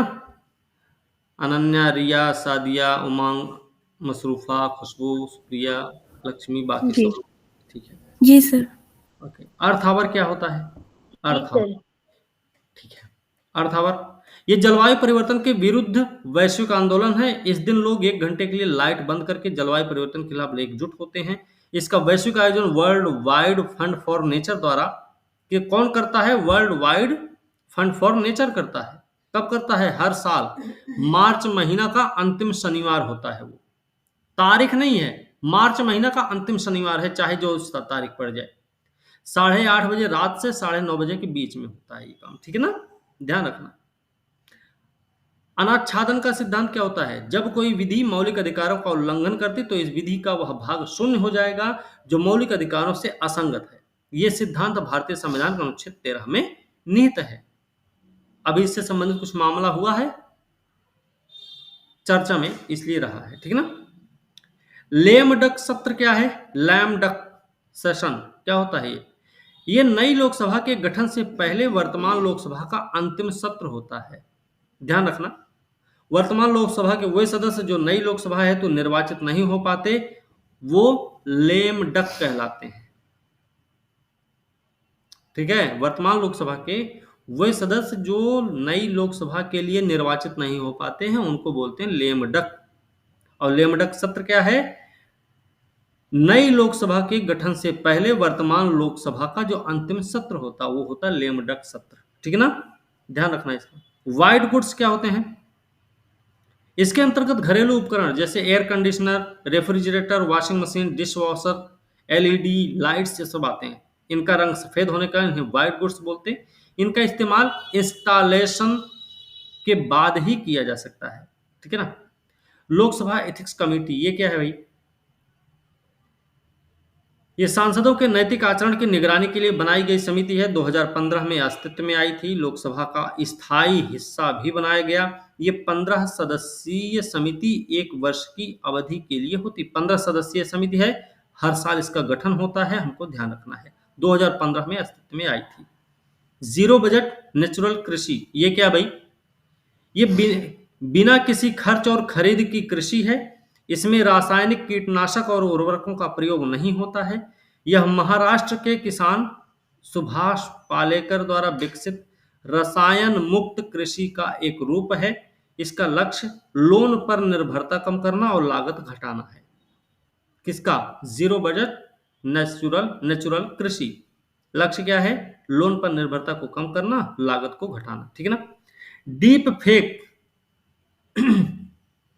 ये क्या है? इसके माध्यम से रियल फोटो या वीडियो में दूसरे के चेहरे को फिट करके फोटो वीडियो बनाया जाता है। डीप फेक हमने देखा है, पहले इसी में देख लिया था, जो रियल लगता है। इसे तैयार करने के लिए आर्टिफिशियल इंटेलिजेंस की मदद ली जाती है। इसको डीप लर्निंग भी कहते हैं। पोंजी स्कीम क्या है? ये घोटाला, निवेश घोटाला है। इसमें पोंजी स्कीम आयोजक निवेशकों के धन को कम जोखिम या बिना किसी जोखिम के अधिक धन वापसी का वादा करते हैं। आपने सुना होगा 6 महीने में पैसा को दुगना करें, है ना। इसमें मौजूदा निवेशकों की में नए निवेशकों से एकत्रित धन का वितरण किया जाता है। हेलीकॉप्टर मनी क्या होता है? आर्थिक संकट में उपभोग कम हो जाने के कारण मांग में कमी आ जाती है, जिसे बढ़ाने के लिए सरकार लोगों के खर्च और उपभोग के लिए पैसे बांटती है। सरकार द्वारा खर्च की गए इस धन को हेलीकॉप्टर मनी कहते हैं। कब होता है ये आपको पता हो गया, आर्थिक संकट के समय में। एपिसेंटर क्या है? एपिसेंटर तो आपको पता होगा, भूकंप के दौरान इसका यूज होता ना, एपिसेंटर। इसको बताने की जरूरत नहीं। बर्नआउट सिंड्रोम क्या होता है? बर्नआउट, एक जैसा रूटीन जब परेशान करने लगे और खुद की जिंदगी उबाऊ लगने लगे तो इसकी निरंतरता आगे चलकर वह बर्नआउट सिंड्रोम का रूप ले लेती है। ठीक है, जब आप परेशान हो जाएं, कोई रूटीन है वो परेशान करने लगे। WHO के मुताबिक burnout syndrome chronic work place stress की वजह से हो सकता है, यानी काम को लेकर अत्यधिक तनाव इस सिंड्रोम के शुरुआती लक्षण है। फिएट मनी, फिएट मनी क्या है भाई? सरकार द्वारा जारी मुद्रा है जिसे कानूनी निविदा घोषित किया जाता है। इसका कोई आंतरिक निश्चित मूल्य नहीं होता, ना ही ये सोने चांदी जैसी किसी भी मूर्त संपत्ति द्वारा समर्थित होती है। भारतीय मुद्रा, अमेरिकी डॉलर, यूरो, ये सब क्या है? ये सब फिएट मनी में आते हैं। ठीक है, ये कहीं हो सकता पूछ लिया जाए पेपर में, तो आपको ध्यान रखना। मौद्रिक घाटा पता होगा फिलहाल आप लोगों को। ठीक है, अब हम चलेंगे आगे प्रवासन और विकास रिपोर्ट पर। ठीक है, इसको देख लिया जाए। ये क्या भाई? 2023 विश्व बैंक ने जारी किया है, याद रखना, विश्व बैंक ने जारी किया है। भारत ने विदेश से 125 अरब अमेरिकी डॉलर का धन प्रेषण हासिल कर विश्व में शीर्ष स्थान पर रहा है। ठीक है, याद रखना, किसने जारी किया? विश्व बैंक ने जारी किया। भारत कितना पाया है? 125 अरब अमेरिकी डॉलर।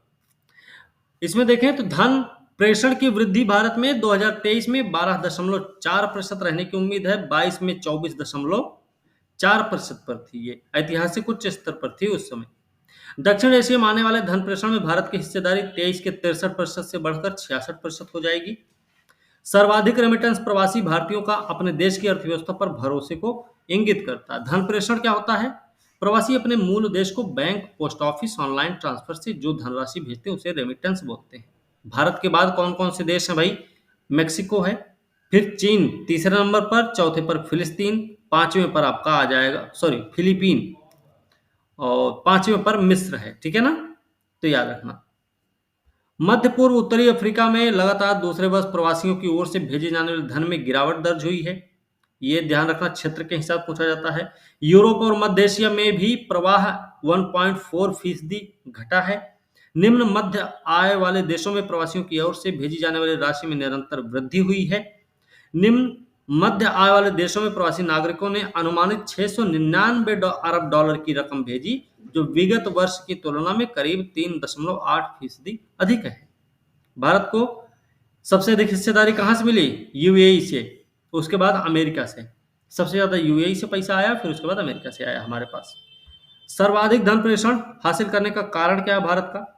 तो विश्व बैंक ने बताया कि धन प्रेषण बढ़ने में मुद्रास्फीति घटने और विदेश में मजबूत श्रम का विशेष योगदान रहा। पहली चीज, भारत के विप्रेषण प्रवाह में वृद्धि का मुख्य कारण क्या रहा? यूएई से विप्रेषण का उच्च प्रवाह। भारत के कुल धन प्रेषण में यूएई का हिस्सा कितना है? तो 18% है। यूएई के साथ दिरहम और रुपए में व्यापार को बढ़ावा देने में किए गए समझौते का भी विशेष योगदान है। ठीक है ना? सबसे ज्यादा धन प्रेषण जो हुआ है उसके कुछ ये सब कारण रहे हैं। वर्ल्ड बैंक के बारे में देख लो भाई क्या है। संयुक्त राष्ट्र की विशिष्ट एजेंसियों में से एक है। 44 में आईएमएफ और आईबीआरडी स्थापित किया गया था। आईबीआरडी क्या है? अंतर्राष्ट्रीय पुनर्निर्माण विकास बैंक। आईबीआरडी और इंटरनेशनल डेवलपमेंट एसोसिएशन मिलकर विश्व बैंक बनाते हैं। याद रखना, आईबीआरडी और आईडीए ये दोनों मिलकर विश्व बैंक बनाते हैं। इसके भारत सहित 189 सदस्य हैं। मुख्यालय वाशिंगटन डीसी में है। विश्व बैंक समूह निम्नलिखित 5 अंतर्राष्ट्रीय संगठनों का समूह है। वो 5 समूह कौन कौन से हैं? पुनर्निर्माण विकास के लिए अंतर्राष्ट्रीय बैंक आईबीआरडी, दूसरा अंतर्राष्ट्रीय वित्त निगम आईएफसी, तीसरा अंतर्राष्ट्रीय विकास संघ आईडीए, चौथा निवेश विवादों के निपटारे के लिए अंतर्राष्ट्रीय केंद्र आईसीएसआईडी, पांचवा है बहुपक्षीय निवेश गारंटी एजेंसी मीगा। ये 5 एजेंसियां हैं जो विश्व बैंक समूह में शामिल है। ठीक है ना? चलिए, धन प्रेषण का महत्व क्या है? कर्ज निर्यात अनुपात में सुधार होगा। आर्थिक उतार चढ़ाव के दौरान स्थिरता में महत्व है। चालू खाता घाटा संतुलन में। सिग्नियोरेज क्या बताए थे हम? ये वाला वही आया था। ठीक है? सिग्नियोरेज राजस्व हासिल होता है। नोट के रूप में याद रखना। सिग्नियोरेज के बारे में हम पहले ही बात कर चुके हैं, बात नहीं करेंगे इसके बारे में। ठीक है ना? चलिए, हासोंग 18 क्या है ये? इसके बारे में बात कर ली जाए। उत्तर कोरिया ने 18 दिसंबर 2023 को हासोंग 18 क्या है ये? अंतर महाद्वीपीय बैलिस्टिक मिसाइल है। और इसने जो इसका किया है वो अमेरिका को जवाब देने के लिए। इसका तीसरा परीक्षण था। एक उत्तर कोरियाई 3 चरणों वाली ठोस ईंधन वाली अंतर महाद्वीपीय बैलिस्टिक मिसाइल है हासोंग 18। उत्तर कोरिया द्वारा विकसित पहला ठोस ईंधन वाला आईसीबीएम है। पहली बार इसका अनावरण हुआ था 8 फरवरी 2023 को कोरियाई पीपुल्स आर्मी की स्थापना की 75वीं वर्षगांठ के उपलक्ष्य के परेड में। पहला परीक्षण कब हुआ? 13 अप्रैल 2023 को। दूसरा हुआ जुलाई 2023 में।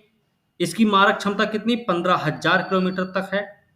शक्तिशाली ठोस ईंधन वाली मिसाइल है। ठोस ईंधन वाले आईसीबीएम अधिक स्थिर होते हैं। आपको ध्यान रखना है ये बात, ये स्टेटमेंट आपको ध्यान ही रखने पड़ेंगे। ठीक है? अधिक स्थिर होते हैं, लॉन्च से पहले अधिक आसानी से किसी भी जगह ले जाया जा सकता है और कुछ ही मिनटों में लॉन्च किया जा सकता है। ठीक है ना? आगे बात करेंगे वायनाड वन्य जीव अभयारण्य। ये क्या भाई?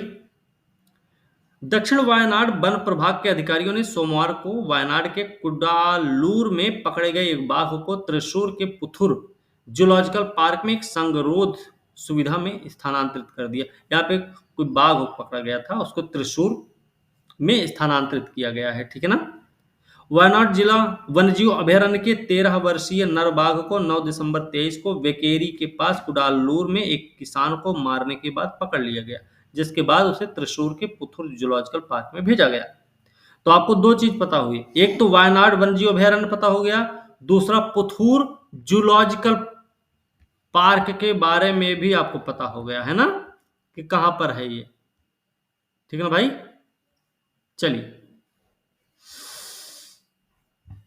पुथुर के बारे में देखें तो एशिया के सबसे बड़े जूलॉजिकल पार्क में से एक है, जो कहां पे है?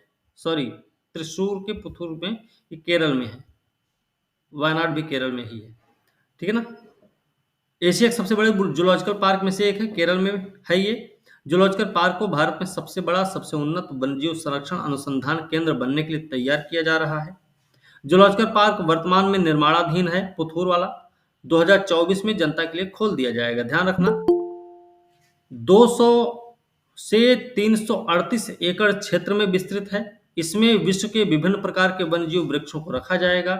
जूलॉजिकल पार्क में वन्यजीवों के लिए प्राकृतिक और प्रामाणिक वातावरण प्रदान किया जाएगा, जिसके लिए ध्यान रखना इसमें क्या क्या है, उष्णकटिबंधीय जंगल, घास के मैदान, आर्द्र भूमि, रेगिस्तान, ये अलग अलग पर्यावास इसमें उपलब्ध रहेंगे। ठीक है ना। पुथुर में चिड़ियाघर के डिजाइनर जॉन कोए हैं, जो चिड़ियाघर बना रहे हैं उसमें, जिन्होंने इस जूलॉजिकल पार्क में इंडोर और आउटडोर दोनों जगहों पर स्थलीय, वृक्षीय, जलीय जानवरों के लिए आवास बनाने के लिए लहरदार वन क्षेत्र के हर तत्व का प्रभावी ढंग से उपयोग किया। वायनाड के बारे में बात कर लें तो केरल के वायनाड जिला में है भाई। इसकी स्थापना 1973 में हुई थी। क्षेत्रफल इसका 344 वर्ग किलोमीटर में है। ये जैव विविधता से समृद्ध है। पश्चिमी घाट के नीलगिरी बायोस्फीयर रिजर्व का हिस्सा भी है। बायोस्फीयर रिजर्व का हिस्सा भी है नीलगिरी के। यह अभयारण्य उत्तर पूर्व में कर्नाटक के नागरहोल बांदीपुर राष्ट्रीय उद्यान, दक्षिण पूर्व में तमिलनाडु का मुदुमलाई वन्यजीव अभयारण्य के संरक्षित क्षेत्रों से सटा हुआ है। ठीक है, इतना ध्यान रखना है इसको। वनस्पति की बात करें तो इसमें आर्द्र पर्णपाती वन पाए जाते हैं।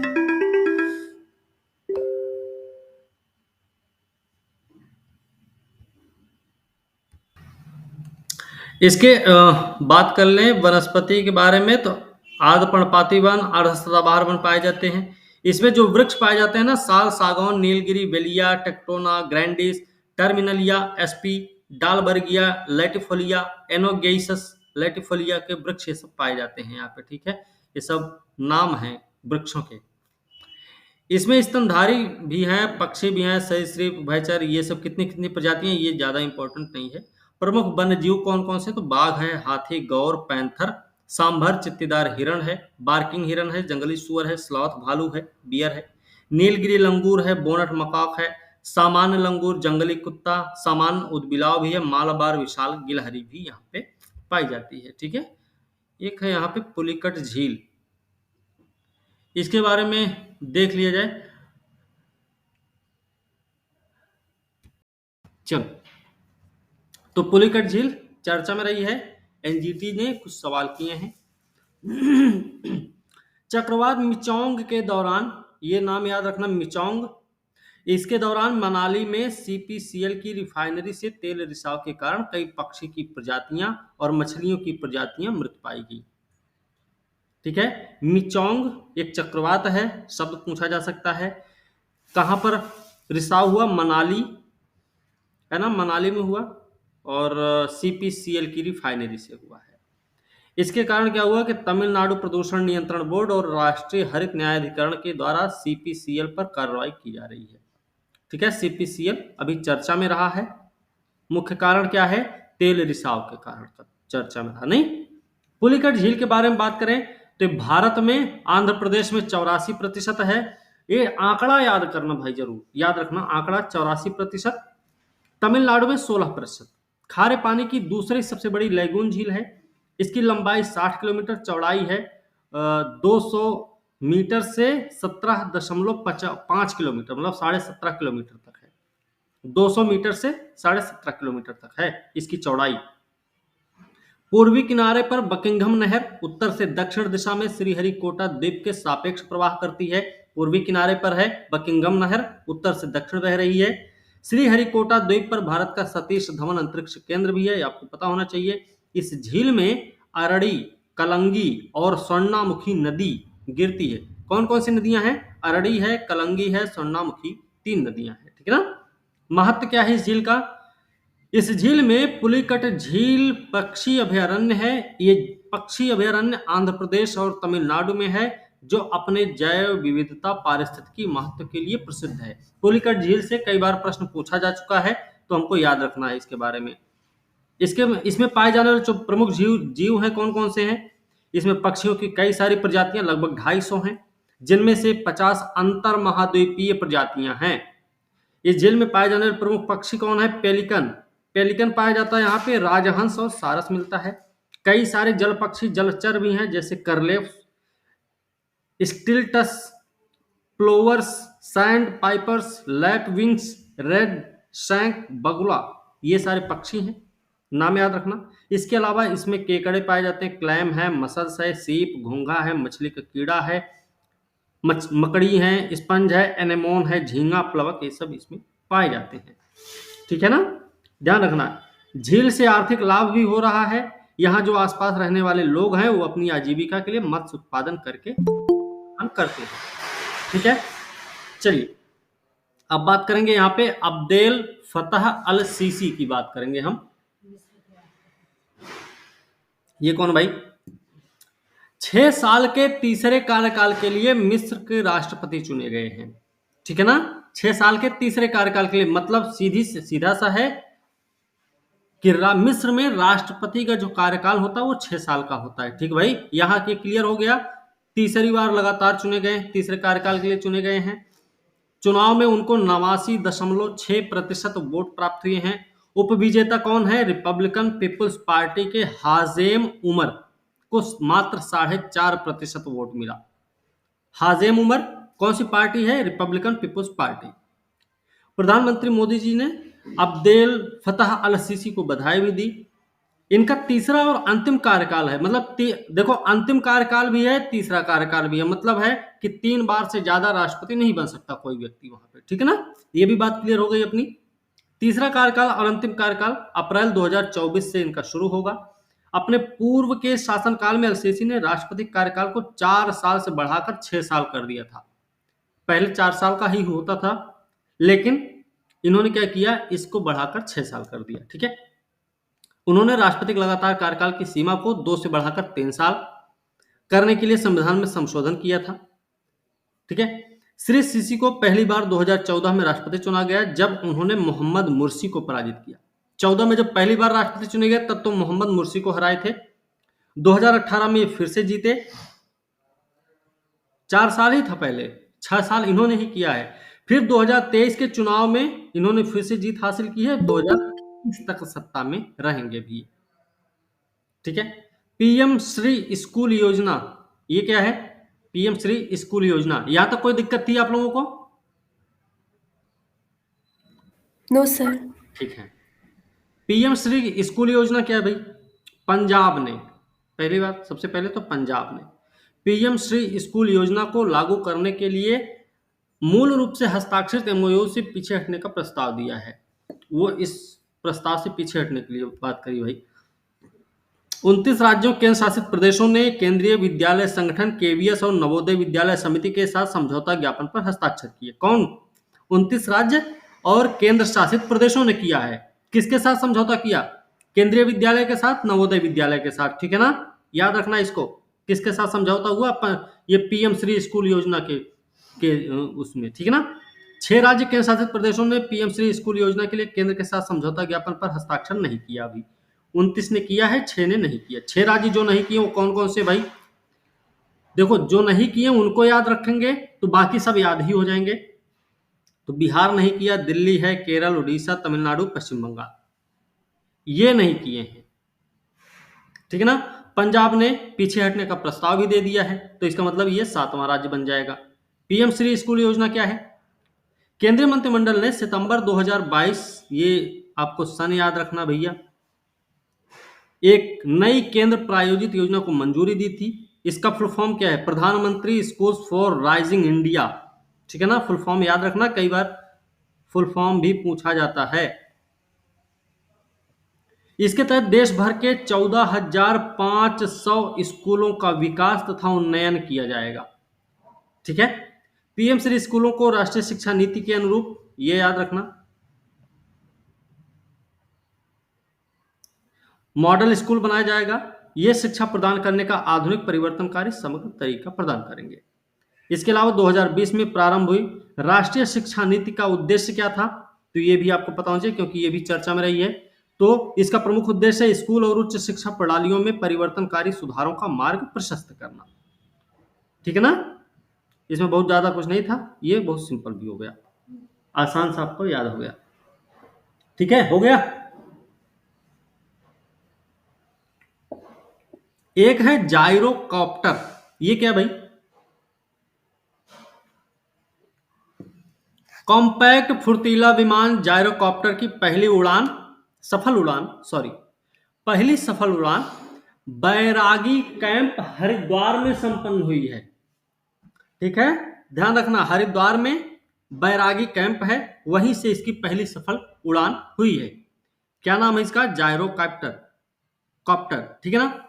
कॉम्पैक्ट फुर्तीला विमान होता है ये। हो सकता है आपसे ये प्रश्न पूछ लिया जाए, जायरोकॉप्टर क्या होता है, तो आपको पता होना चाहिए। इसके बारे में देखें तो उत्तराखंड सरकार ने भारत की पहली हिमालयन एयर सफारी लॉन्च करने जा रही, उत्तराखंड सरकार ऐसा कर रही है।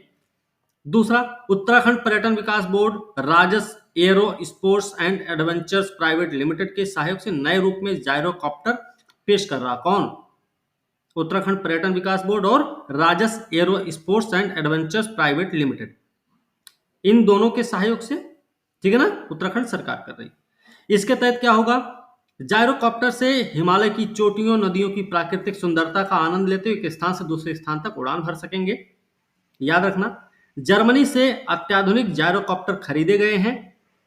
शुरुआत में संचालन का नेतृत्व विशेष रूप से प्रशिक्षित जर्मन पायलट करेंगे। जर्मनी से आया है यह तकनीक हमारे पास, और जर्मन पायलट ही सबसे पहले इसकी शुरुआत करेंगे। हिमालयन एयर सफारी योजना राज्य पर्यटन विभाग द्वारा शुरू की गई ब्रेकफास्ट टूरिज्म पहल का हिस्सा है। ये इंपॉर्टेंट है सबसे ज्यादा। ब्रेकफास्ट टूरिज्म पहल का हिस्सा है ये हिमालयन एयर सफारी योजना, जो कि राज्य पर्यटन विभाग द्वारा शुरू की गई। क्योंकि हम पढ़ रहे हैं कौन सा? हम पढ़ रहे हैं उत्तराखंड, तो उत्तराखंड सरकार की ही बात हो रही है यहाँ पे। विभाग है जॉर्ज एवरेस्ट एस्टेट से हेलीकॉप्टर सवारी का आयोजन करके ब्रेकफास्ट टूरिज्म पहल को सक्रिय रूप से लागू करने की योजना बना रहा है। अब बात करें तो ब्रेकफास्ट टूरिज्म क्या है भाई? इसका उद्देश्य क्या है? पर्यटकों को प्रकृति से घिरे शांतिपूर्ण ब्रेकफास्ट का आनंद लेते हुए उत्तराखंड में कम ज्ञात सुरम्य स्थानों को देखने का अवसर प्रदान करना। जिसकी जानकारी नहीं होगी वो भी देखे जाएंगे। प्रमुख उद्देश्य है यात्रियों को सीमित समय में सेवाएं देना, जिससे उन्हें कम समय में क्षेत्र की सुंदरता का अनुभव करने का मौका मिल सके, ठीक है ना। ब्रेकफास्ट टूरिज्म पहल किस राज्य की पहल है? तो भैया उत्तराखंड सरकार की पहल है। ओके, याद रखना।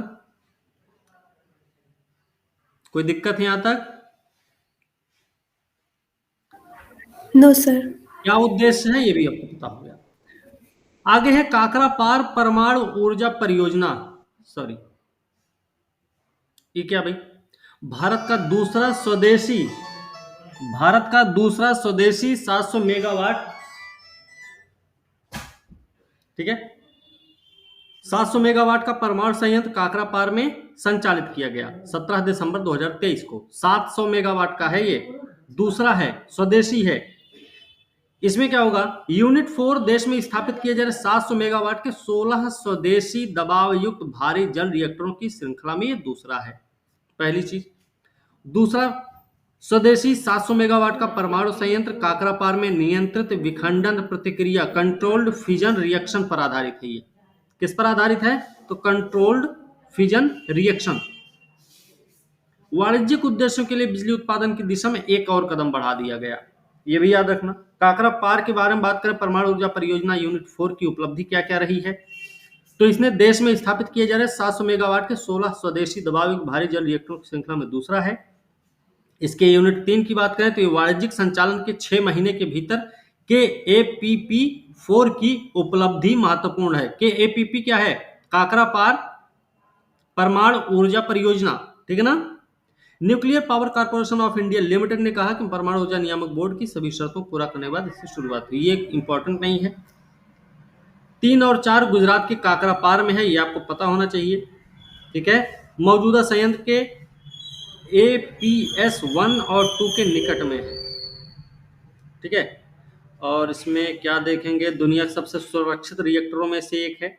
इसका डिजाइन, निर्माण, संचालन nuclear power corporation of India limited द्वारा किया गया है, ठीक है। ये भी आपको याद रखना है। उपकरणों की आपूर्ति कहां से होगी? भारतीय कंपनियों द्वारा की गई। और इसमें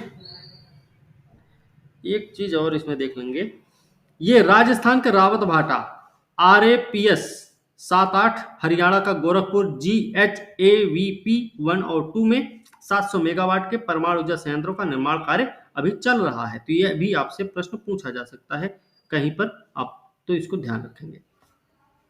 काकरापार परमाणु ऊर्जा संयंत्र के बारे में बात करें तो स्टेशन भारत का एक परमाणु ऊर्जा स्टेशन है। गुजरात के सूरत में मांडवी और तापी नदी के निकट है। नदी कौन सी है यहाँ पे? मांडवी और तापी। ठीक है, दो नदियां हैं यहाँ पे भाई, ध्यान रखना। पहले चरण की बात कर लें। मॉडरेटर के रूप में भारी पानी के साथ 220 मेगावाट के दबाव युक्त जल रिएक्टर इसमें शामिल हैं। ठीक है, देखो KAPS 1 3 सितंबर 92 को संचालित हुआ। 93 को वाणिज्यिक बिजली उत्पादन शुरू हुआ। इसमें 2 जो है 1995 संचालित हुआ। 95 1 सितंबर से ये वाणिज्यिक उत्पादन शुरू कर दिया। जनवरी 2003 में CANDU ओनर्स ग्रुप कोग KAPS को सबसे अच्छा प्रदर्शन करने और दबाव युक्त भारी जल रिएक्टर घोषित किया गया। दूसरे की बात कर लें। इसमें कुछ और तो है नहीं इतना। यूनिट 4 को 17.23 को प्रारंभ किया गया है। ठीक है, इसमें और ऐसा कुछ नहीं है। चलिए, एक ये है Test of English as a Foreign Language. ये क्या है भाई? Test of English as a Foreign Language. शैक्षिक परीक्षण सेवा ETS Test of English as a Foreign Language परीक्षण में आर्टिफिशियल इंटेलिजेंस का उपयोग बढ़ाने की घोषणा की है। किसने की है? ETS ने की है। ठीक है ना, ETS ने किया, शैक्षिक परीक्षण सेवा ने। अंग्रेजी माध्यम के विश्वविद्यालयों में पढ़ने के लिए गैर अंग्रेजी भाषी देशों के विद्यार्थी टॉफेल देते हैं। टॉफेल पर क्या है? एग्जाम है ना, ये तो टेस्ट है ये, ध्यान रखना। कोई अगर अंग्रेजी विश्वविद्यालय में कहीं पढ़ने जा रहा है लड़का, बिना अंग्रेजी भाषी का वाला लड़का है, तो उसको टेस्ट देना पड़ता है। तो वो टेस्ट कौन सा है? उसका नाम है टॉफेल। इसका परिणाम 160 देशों के 12,000 से अधिक शिक्षण संस्थान स्वीकारते हैं। इसमें America, Canada, Australia, New Zealand, UK सब शामिल है। ETS टॉफेल आने वाले समय में विदेशी भाषा के रूप में अंग्रेजी की परीक्षा मतलब टॉफेल में छात्र को उसकी व्यक्तिगत पृष्ठभूमि या जरूरतों के अनुसार परखा जाएगा। ठीक है, ऐसा करने से मूल्यांकन प्रणाली में मौजूद कमियां, भेदभाव दूर हो सकेंगे। इसमें याद रखना, ये परीक्षा प्रिंसटन अमेरिका स्थित एजेंसी एजुकेशनल टेस्टिंग सर्विस करवाती है। ये कौन करवाती है? एजुकेशनल टेस्टिंग सर्विस करवाती है। और ये कहाँ पे है?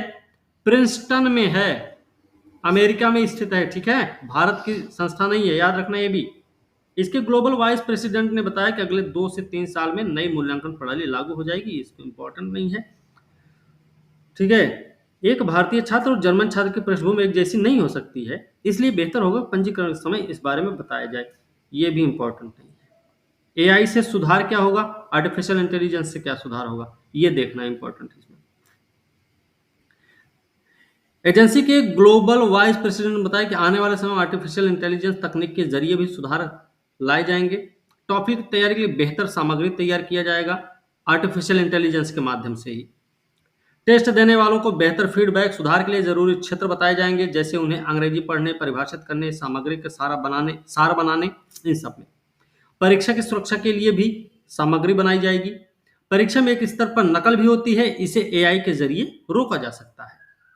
ये सारे फायदे होंगे आर्टिफिशियल इंटेलिजेंस के माध्यम से। ठीक ना। ये शैक्षिक परीक्षण सेवा क्या है? ETS क्या है ये? इसकी स्थापना हुई है 1947 में। ध्यान रखना, ETS की स्थापना हुई है 1947 में।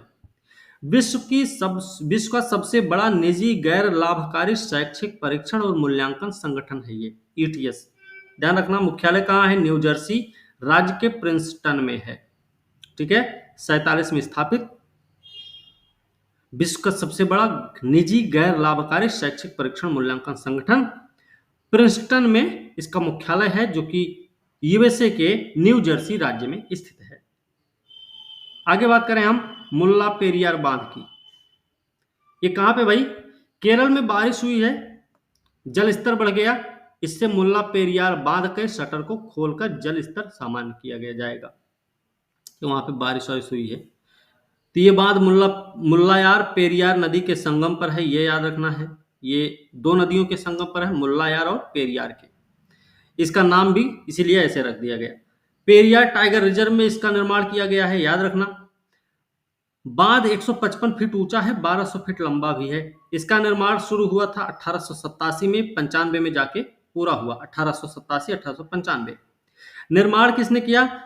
पेनी क्विक के नेतृत्व में British core of royal engineers द्वारा किया गया था इसका निर्माण। ये आपको इंपॉर्टेंट हो जाना चाहिए आपके लिए, इसको याद रखना आपको।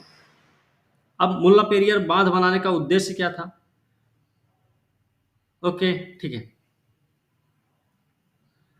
पश्चिम की ओर बहने वाली पेरियार नदी के पानी को पूर्व की ओर तमिलनाडु के थेनी, मदुरई, शिवगंगा, रामनाथपुरम जिले के शुष्क वर्षा छाया क्षेत्र की ओर मोड़ना था।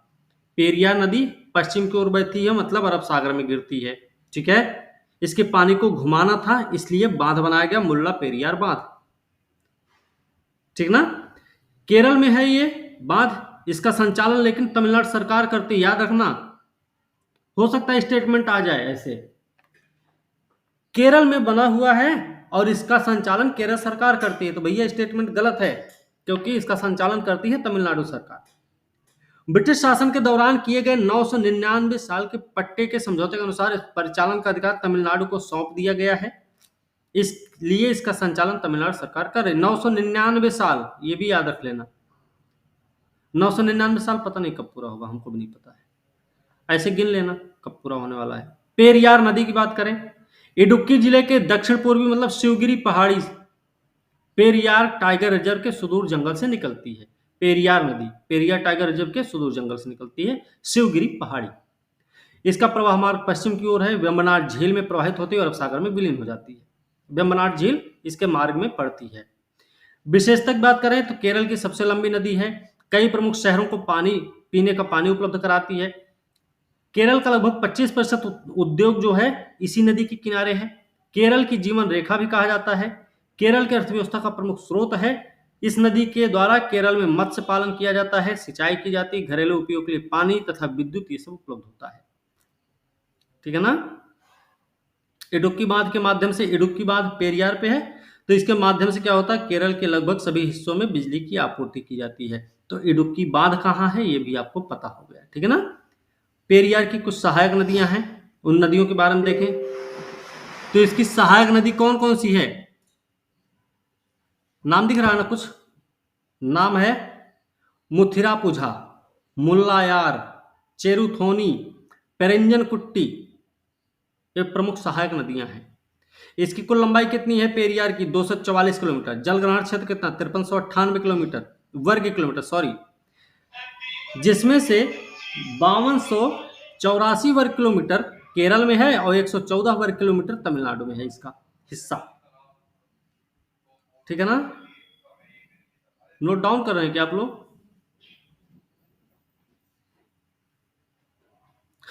नहीं सर। नोट डाउन भी करते रहो थोड़ा बहुत। अब ये है कैमलिड्स, ये क्या होते हैं भाई?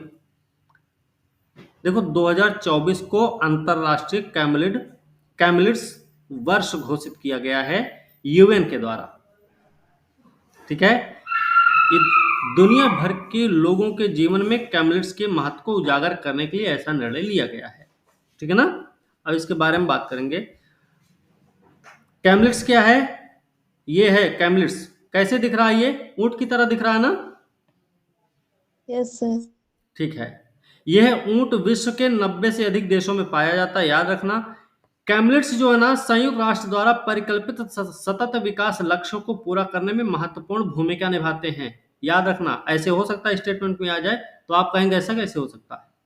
ये जीव स्थानीय समुदायों के लिए खाद्य सुरक्षा, पोषण, आर्थिक विकास में सहायक होते हैं। ये जीव दूध और मांस का स्रोत हैं जो लोगों को खाद्य सुरक्षा में सहायता भी करते हैं।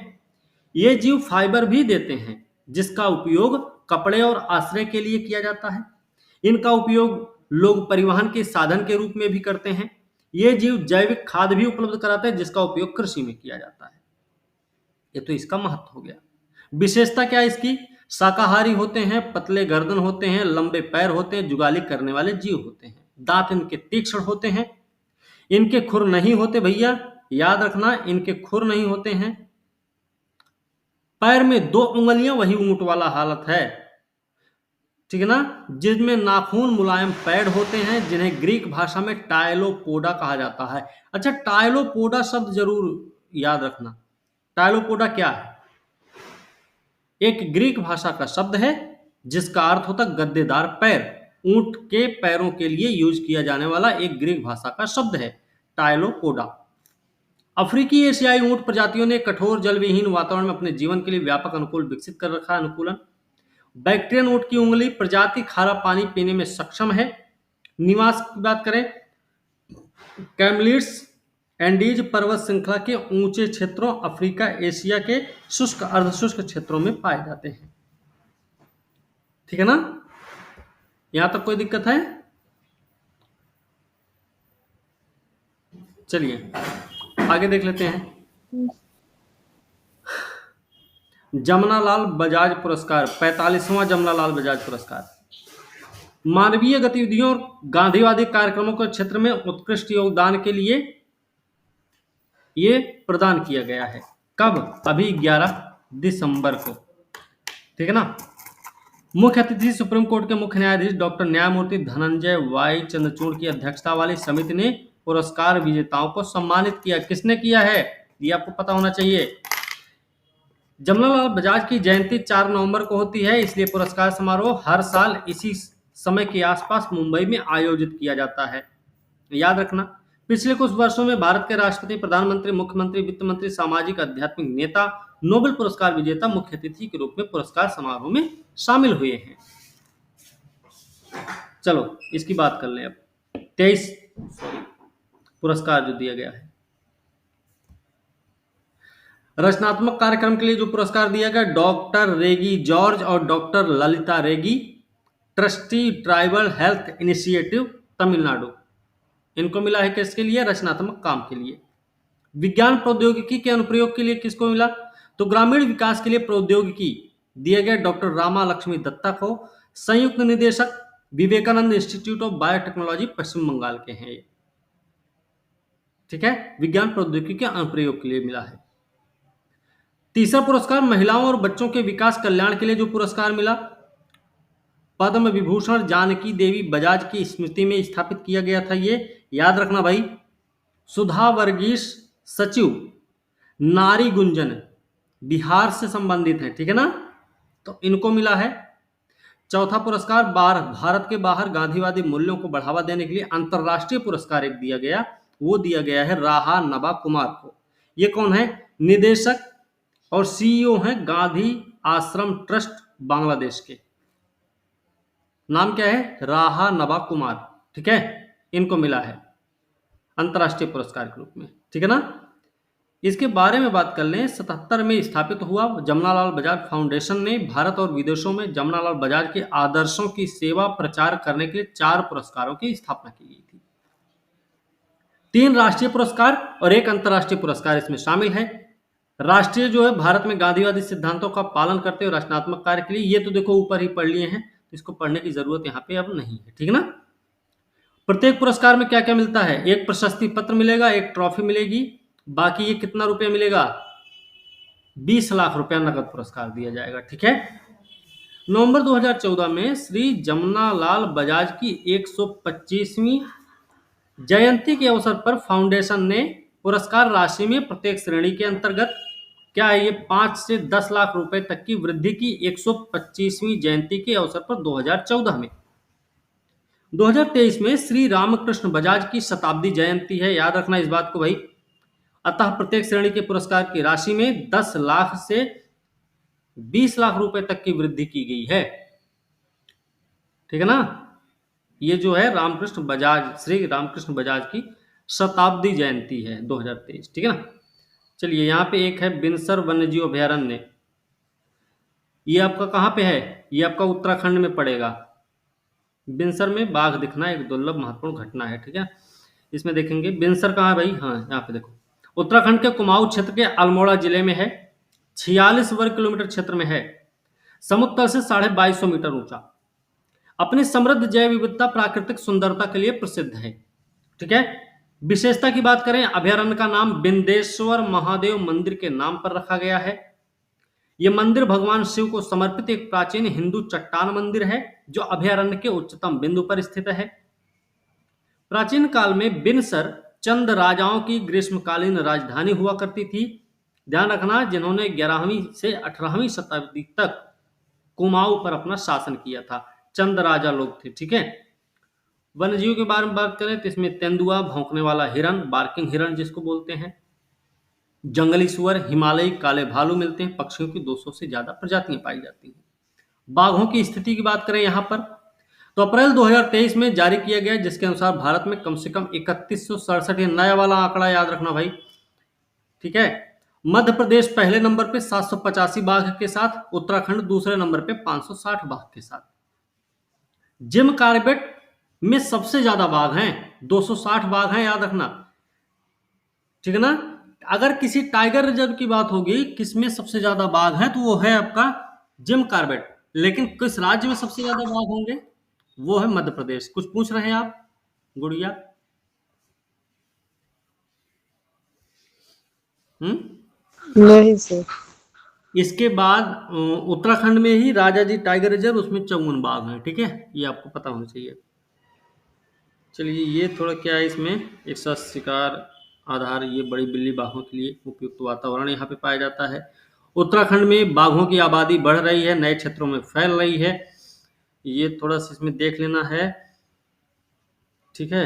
सफलता प्रमाण है, बिनसर में बाघ का दिखना भारत में संरक्षण प्रयासों की सफलता का प्रमाण है, जिसमें पिछले कुछ वर्षों में बाघों की आबादी में वृद्धि देखी गई है, ठीक है। बाकी कुछ और नहीं इसमें इंपॉर्टेंट, ठीक है, बस इतना ही याद रखना है। सुंदरबन राष्ट्रीय उद्यान की बात करें, ये क्या है, कुछ हुआ होगा इसमें भी। भारतीय सीमा सुरक्षा बल ने भारत बांग्लादेश की सीमा सुरक्षा जैसे घुसपैठ, तस्करी रोकने के लिए 1100 से अधिक कर्मियों वाली एक समुद्री बटालियन, लगभग 40 ड्रोन का एक दस्ता और ऑल टेरेन वाहन तैनात करने की योजना बनाई है। कहां पे? सुंदरबन में। सुंदरबन इसलिए चर्चा में भी रहा है, ठीक है, याद रखना। बंगाल की खाड़ी में गंगा, ब्रह्मपुत्र, मेघना नदियों के डेल्टा पर स्थित है, विश्व का सबसे बड़ा मैंग्रोव वन आवरण क्षेत्र है ये। कौन कौन सी नदी है? गंगा, ब्रह्मपुत्र और मेघना। अभी तक हम गंगा और ब्रह्मपुत्र जानते थे, लेकिन गंगा, ब्रह्मपुत्र और मेघना 3 नदियां हैं, ठीक है। एरिया इसका देख लो, 9630 वर्ग किलोमीटर का है। 100 से अधिक द्वीपों के समूह यहाँ पे हैं।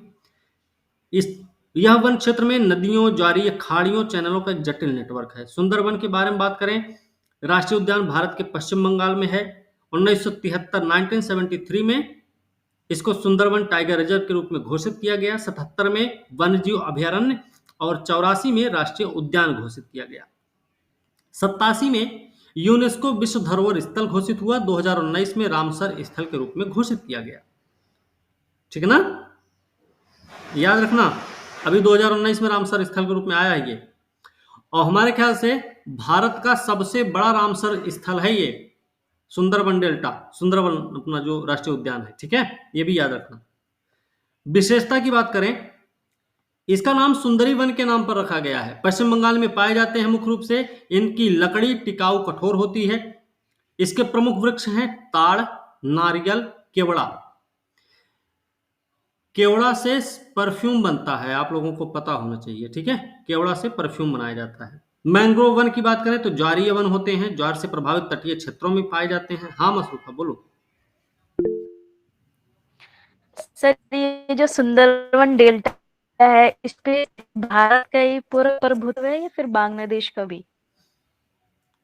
नहीं, दोनों देशों का रहेगा ना, क्योंकि दोनों देशों में है ये फैला हुआ, है ना।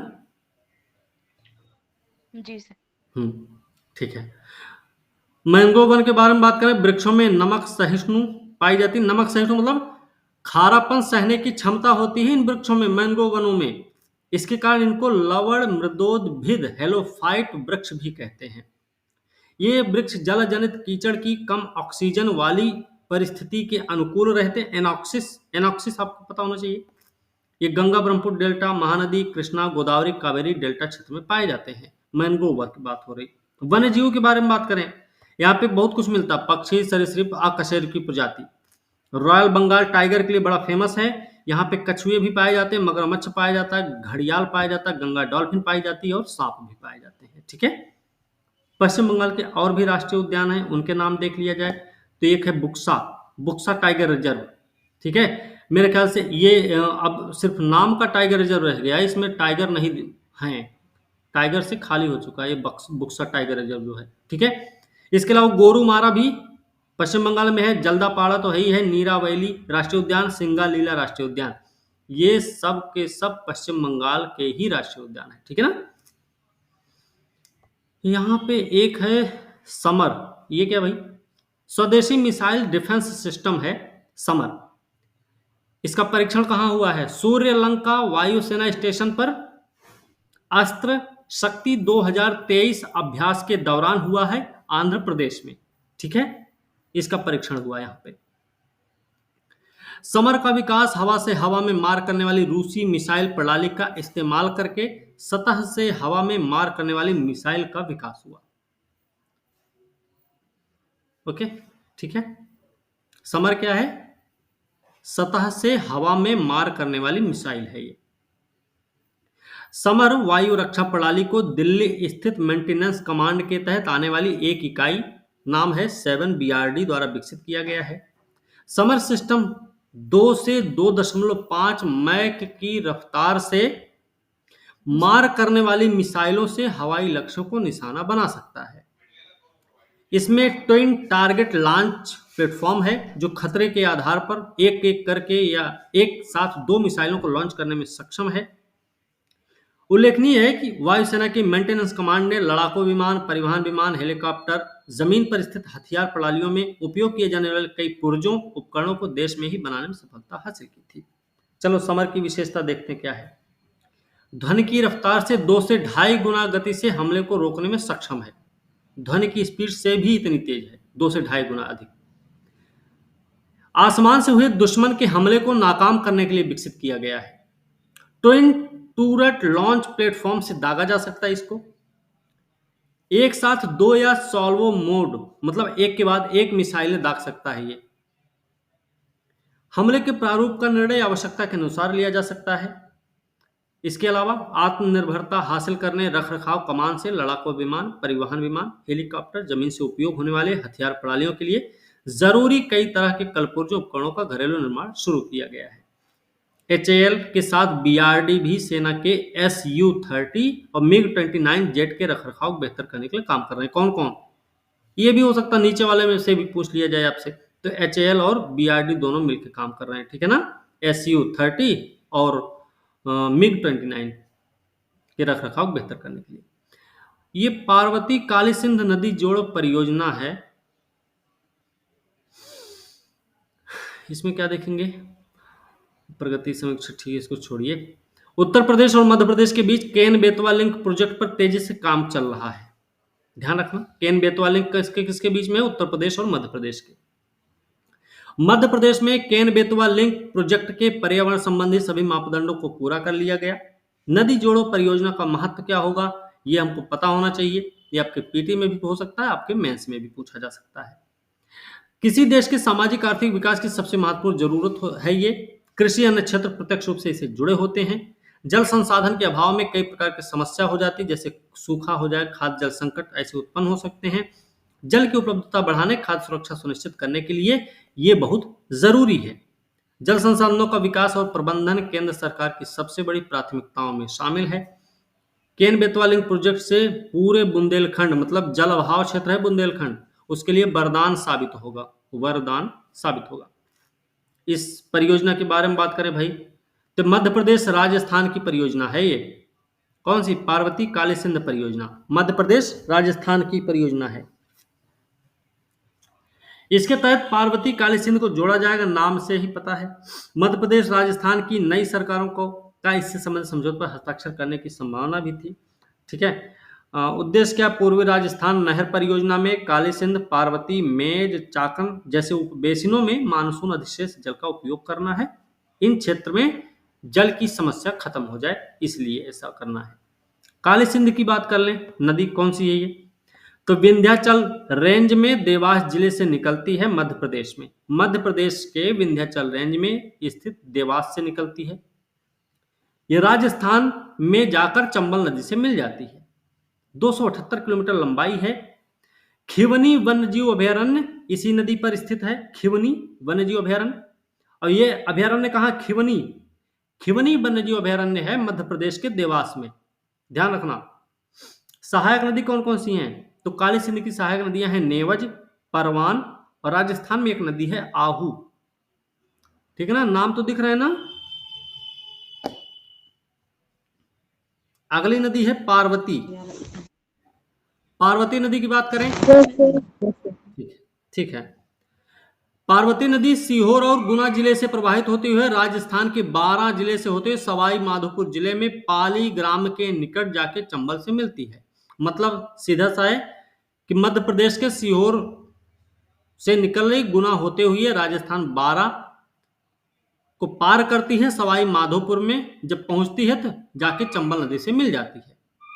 18 किलोमीटर ये मध्य प्रदेश और राजस्थान की सीमा का निर्धारण करती है। 18 किलोमीटर लंबी इसकी कुल लंबाई है 471 किलोमीटर।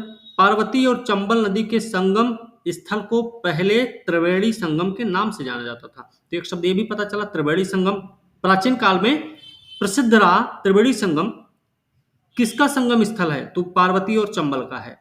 यहां पर राष्ट्रीय चंबल अभयारण्य भी बना हुआ है। विशेष तथ्य के रूप में देखें तो गोदावरी, कृष्णा, पेन्नार, कावेरी लिंक कुछ ऐसी परियोजनाएं चल रही हैं। केंद्रीय जल शक्ति मंत्रालय ने राज्यों से अनुरोध किया कि वे नदियों को जोड़ने की परियोजनाओं को पूरा करने के लिए सहमति बनाने पर उदारता का प्रदर्शन करें। यहाँ पे देखिए बिहार से संबंधित मामला है भैया, बिहार निवेशक शिखर सम्मेलन 2023। ये क्या है? पटना में हुआ है, 2 दिन का मामला है। 300 कंपनी है, 50,530 करोड़ रुपए के निवेश के लिए राज्य सरकार के साथ समझौता किया है।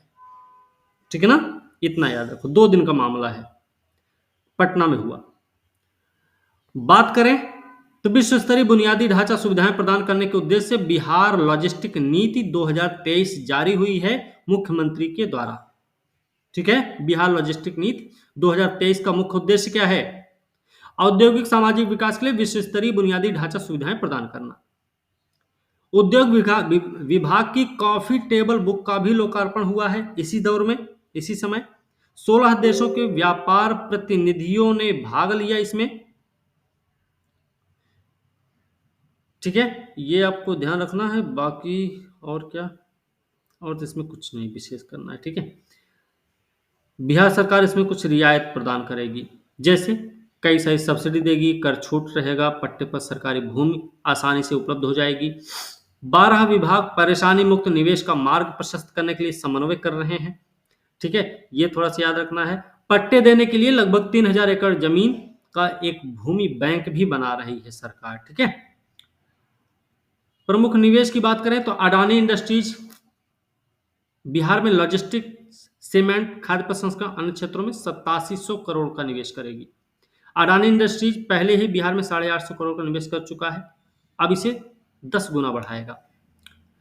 ठीक है, और इसमें कौन कौन से हैं? Bharat Petroleum Corporation Limited, Patel Agri Industries Private Limited, Holtec International Inc, Indo European Heart Hospital and Research Institute Private Limited, ये सारे के सारे इसमें शामिल हैं। एक इसमें Nahar Group of Industries Bihar में 300 करोड़ की लागत से एक लॉजिस्टिक पार्क का निर्माण कर रहा है। ठीक है ना, ये आपको ध्यान रखना है। Nahar Group of Industries. Bihar के विकास के लिए प्रमुख आवश्यकताएं भी हैं इसमें। देखिए, उद्योग मंत्री यहाँ के कौन है? समीर कुमार महासेठ। ठीक है, 3 चीजों को ध्यान में रखना है विकास के लिए। जो 3 चीजों विशेष हैं वो कौन कौन सी है? नेपाल में बारिश से बिहार में काफी तबाही हो जाती है, अगर नेपाल के साथ जल प्रबंधन पर समझौता हो जाए तो राज्य को बाढ़ से बचाया जा सकता। पहली चीज, पहली आवश्यकता है बिहार को। दूसरा क्या है? विशेष राज्य का दर्जा मिलता है, तो यह अगर बिहार को विशेष राज्य का दर्जा मिल जाएगा तो फायदा क्या होगा? यहाँ के औद्योगिक विकास में तेजी आ जाएगी, एक तो ये भी फायदा। तीसरा क्या है? यदि बिहार को विशेष आर्थिक क्षेत्र में शामिल किया जाता है तो इसका भी आर्थिक विकास होगा, बढ़ेगा। ठीक है ना, ये 3 मामले हैं इसमें विकास के लिए प्रमुख आवश्यकताएं हैं। ये 3 चीजों की आवश्यकता है। चलो बात करते हैं कांगेर घाटी। कांगेर घाटी की बात करें तो इसमें क्या देखा जाए? हाँ, कांगेर घाटी राष्ट्रीय उद्यान प्रबंधन ने पुरातत्व सर्वेक्षण विभाग भारत सरकार को एक प्रस्ताव भेजकर दावा किया कि विश्व धरोहर स्थल की सूची में शामिल करने के लिए यूनेस्को द्वारा स्थापित 10 मापदंडों को राष्ट्रीय उद्यान पूरा करता है, इसलिए कांगेर घाटी चर्चा में रहा है। जैव विविधता के लिए महत्वपूर्ण प्राकृतिक आवास यहां पर है, महत्वपूर्ण पारिस्थितिकी, जैविक प्रक्रिया, असाधारण सार्वभौमिक मूल्य, ये सब कुछ इसमें शामिल है। ठीक है, कांगेर घाटी की बात करें, छत्तीसगढ़ के जगदलपुर दरभा विकास खंड में 200 वर्ग किलोमीटर क्षेत्र में फैला हुआ है। 82 में राष्ट्रीय उद्यान का दर्जा मिला। यह राष्ट्रीय उद्यान मनभावन तीरथगढ़ जलप्रपात से प्रारंभ होता है और ओडिशा राज्य की सीमा से होकर बहने वाली कोलाब या सबरी नदी तक विस्तृत है। मनभावन तीरथगढ़ जलप्रपात से लेकर कोलाब या सबरी नदी तक फैला हुआ है। इसके बीचों बीच में कांगेर नदी बहती है, जिसके नाम पर इसका नाम पड़ गया। यह छत्तीसगढ़ का पहला राष्ट्रीय उद्यान है जिसे विश्व धरोहर सूची में शामिल करने का प्रस्ताव प्रस्तुत किया गया है। ठीक है ना। इसकी विशेषता बात करें तो जैव विविधता, प्राकृतिक सौंदर्य, गुफाएं, झरने, जलप्रपात, ये सब यहाँ पे हैं। ऊंचे पहाड़ हैं, गहरी घाटी है, विशाल पेड़ हैं, मौसमी जंगल फूल हैं, वन्य जीवन की विभिन्न प्रजातियां हैं।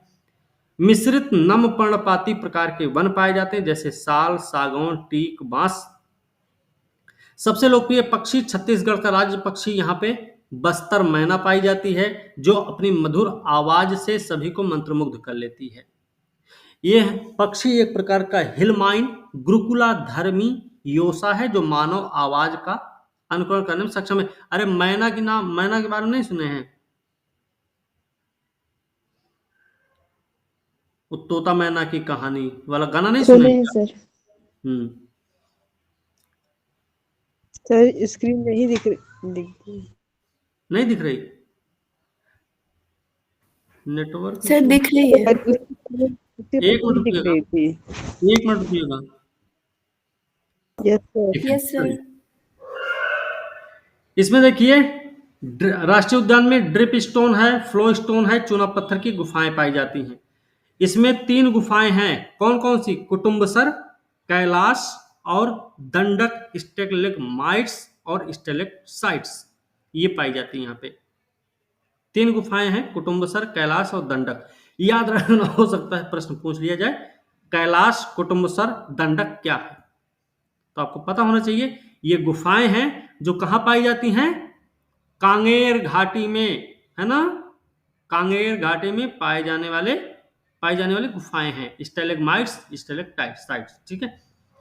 प्रमुख वन्यजीव यहाँ पे कौन कौन से हैं? बाघ, तेंदुआ, माउस हिरण, जंगली बिल्ली, चीतल, सांभर, भौंकने वाला हिरण, सियार, लंगूर, रीसस मकाक, सुस्त भालू, यही सब पाए जाते हैं। चित्तीदार उल्लू भी है, लाल जंगली मुर्गी है, रैकेट टेल्ड ड्रोंगो है, मोर, तोता, स्टेपी ईगल, ये सब कुछ। भारत में अभी तक कुल 42 यूनेस्को विश्व धरोहर स्थल हैं, जिनमें से 34 कौन से हैं? सांस्कृतिक हैं, 7 भैया प्राकृतिक है, 1 मिश्रित है। ठीक है ना। मिश्रित वाले का नाम आप लोग अगर बता देंगे तो बढ़िया, मजा आ जाएगा। देखो प्राकृतिक स्थल कौन कौन से हैं? काजीरंगा राष्ट्रीय उद्यान आसाम में है, 1985 में शामिल हुआ। मानस वन्यजीव अभयारण्य 85 में शामिल हुआ। केवलादेव राष्ट्रीय उद्यान राजस्थान 85 में शामिल हुआ। सुंदरवन राष्ट्रीय उद्यान पश्चिम बंगाल 87 में। नंदा देवी फूलों की घाटी राष्ट्रीय उद्यान उत्तराखंड 88 और 2005 में। ग्रेट हिमालयन नेशनल पार्क संरक्षण क्षेत्र हिमाचल प्रदेश 2014 में। और पश्चिमी घाट 2012 में शामिल हुआ था। किसमें? यूनेस्को के विश्व धरोहर स्थल की सूची में, प्राकृतिक स्थल के रूप में। मिश्रित स्थल के रूप में 2016 में शामिल हुआ कंचनजंगा राष्ट्रीय उद्यान, है ना। हो गया? या तक कोई दिक्कत? ठीक है। बात करेंगे चन्ना पटना खिलौना। ठीक है। चन्ना पटना खिलौना क्या भाई? कर्नाटक राज्य ग्रामीण आजीविका मिशन के द्वारा,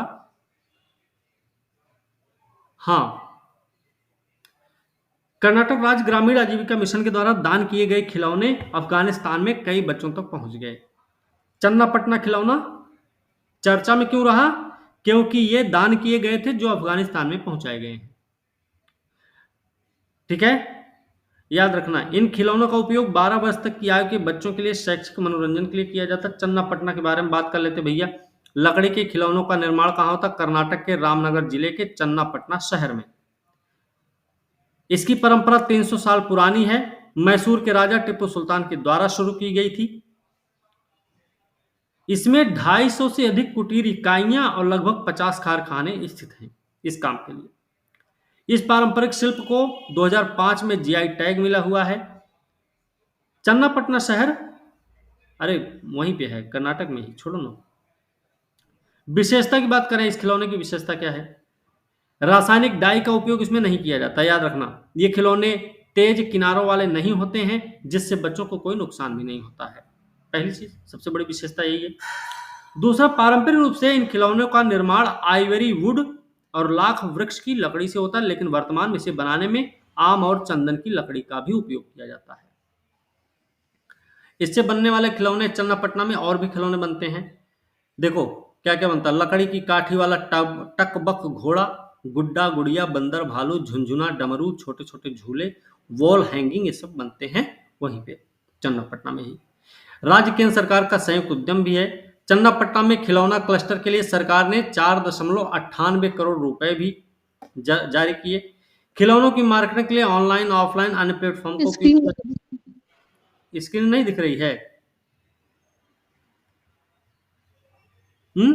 अब दिख रही? सर आपकी वॉइस भी जल्दी ठीक है, चलिए अब आवाज जा रही ना सही से? एक यहाँ पे ये चंद्रयान 4 है, इसे भी देख लेते हैं, ठीक है ना।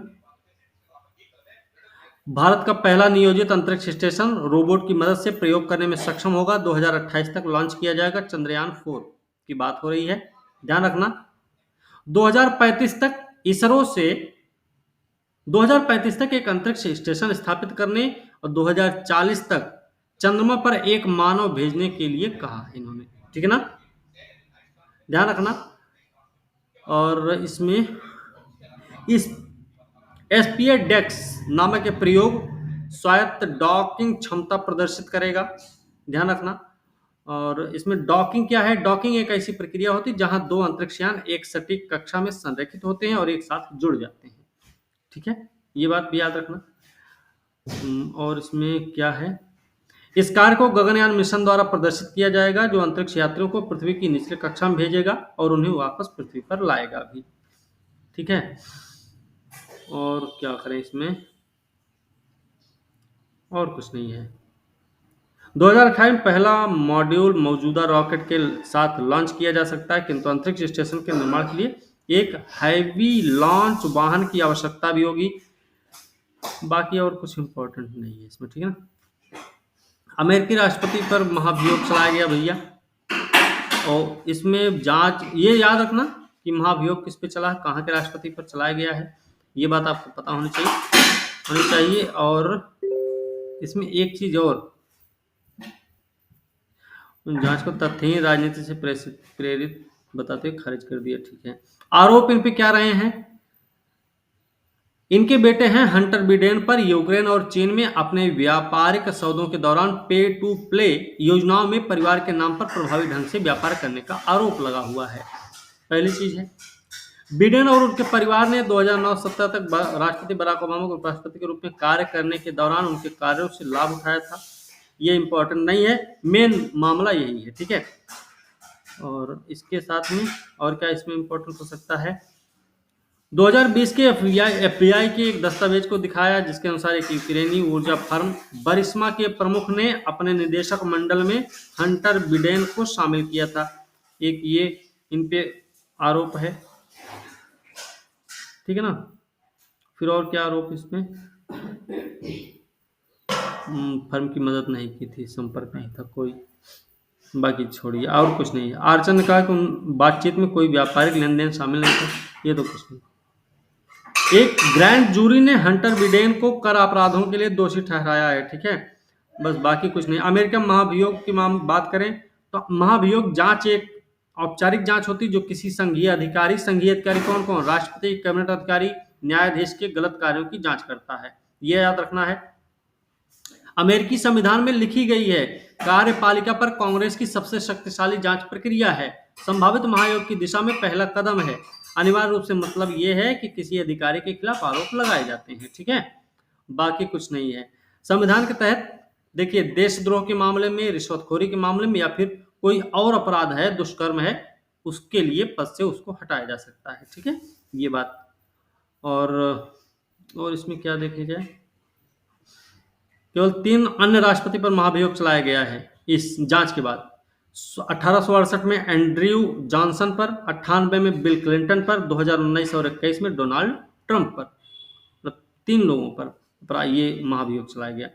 1974 में राष्ट्रपति रिचर्ड निक्सन की ने पद से हटाए जाने से पहले ही इस्तीफा दे दिया था, इसलिए उन पर महाभियोग नहीं चलाया गया था।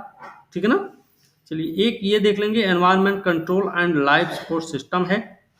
सांस लेने के लिए ऑक्सीजन प्रदान करता है, केबिन की हवा से कार्बन डाइऑक्साइड को हटाता है, कार्बन डाइऑक्साइड से ऑक्सीजन को पुनर्प्राप्त पुनर्चक्रित भी करता है, केबिन की हवा से कणों और सूक्ष्म जीवों को फिल्टर करता है, केबिन का दबाव, तापमान और आर्द्रता के स्तर को नियमित करता है।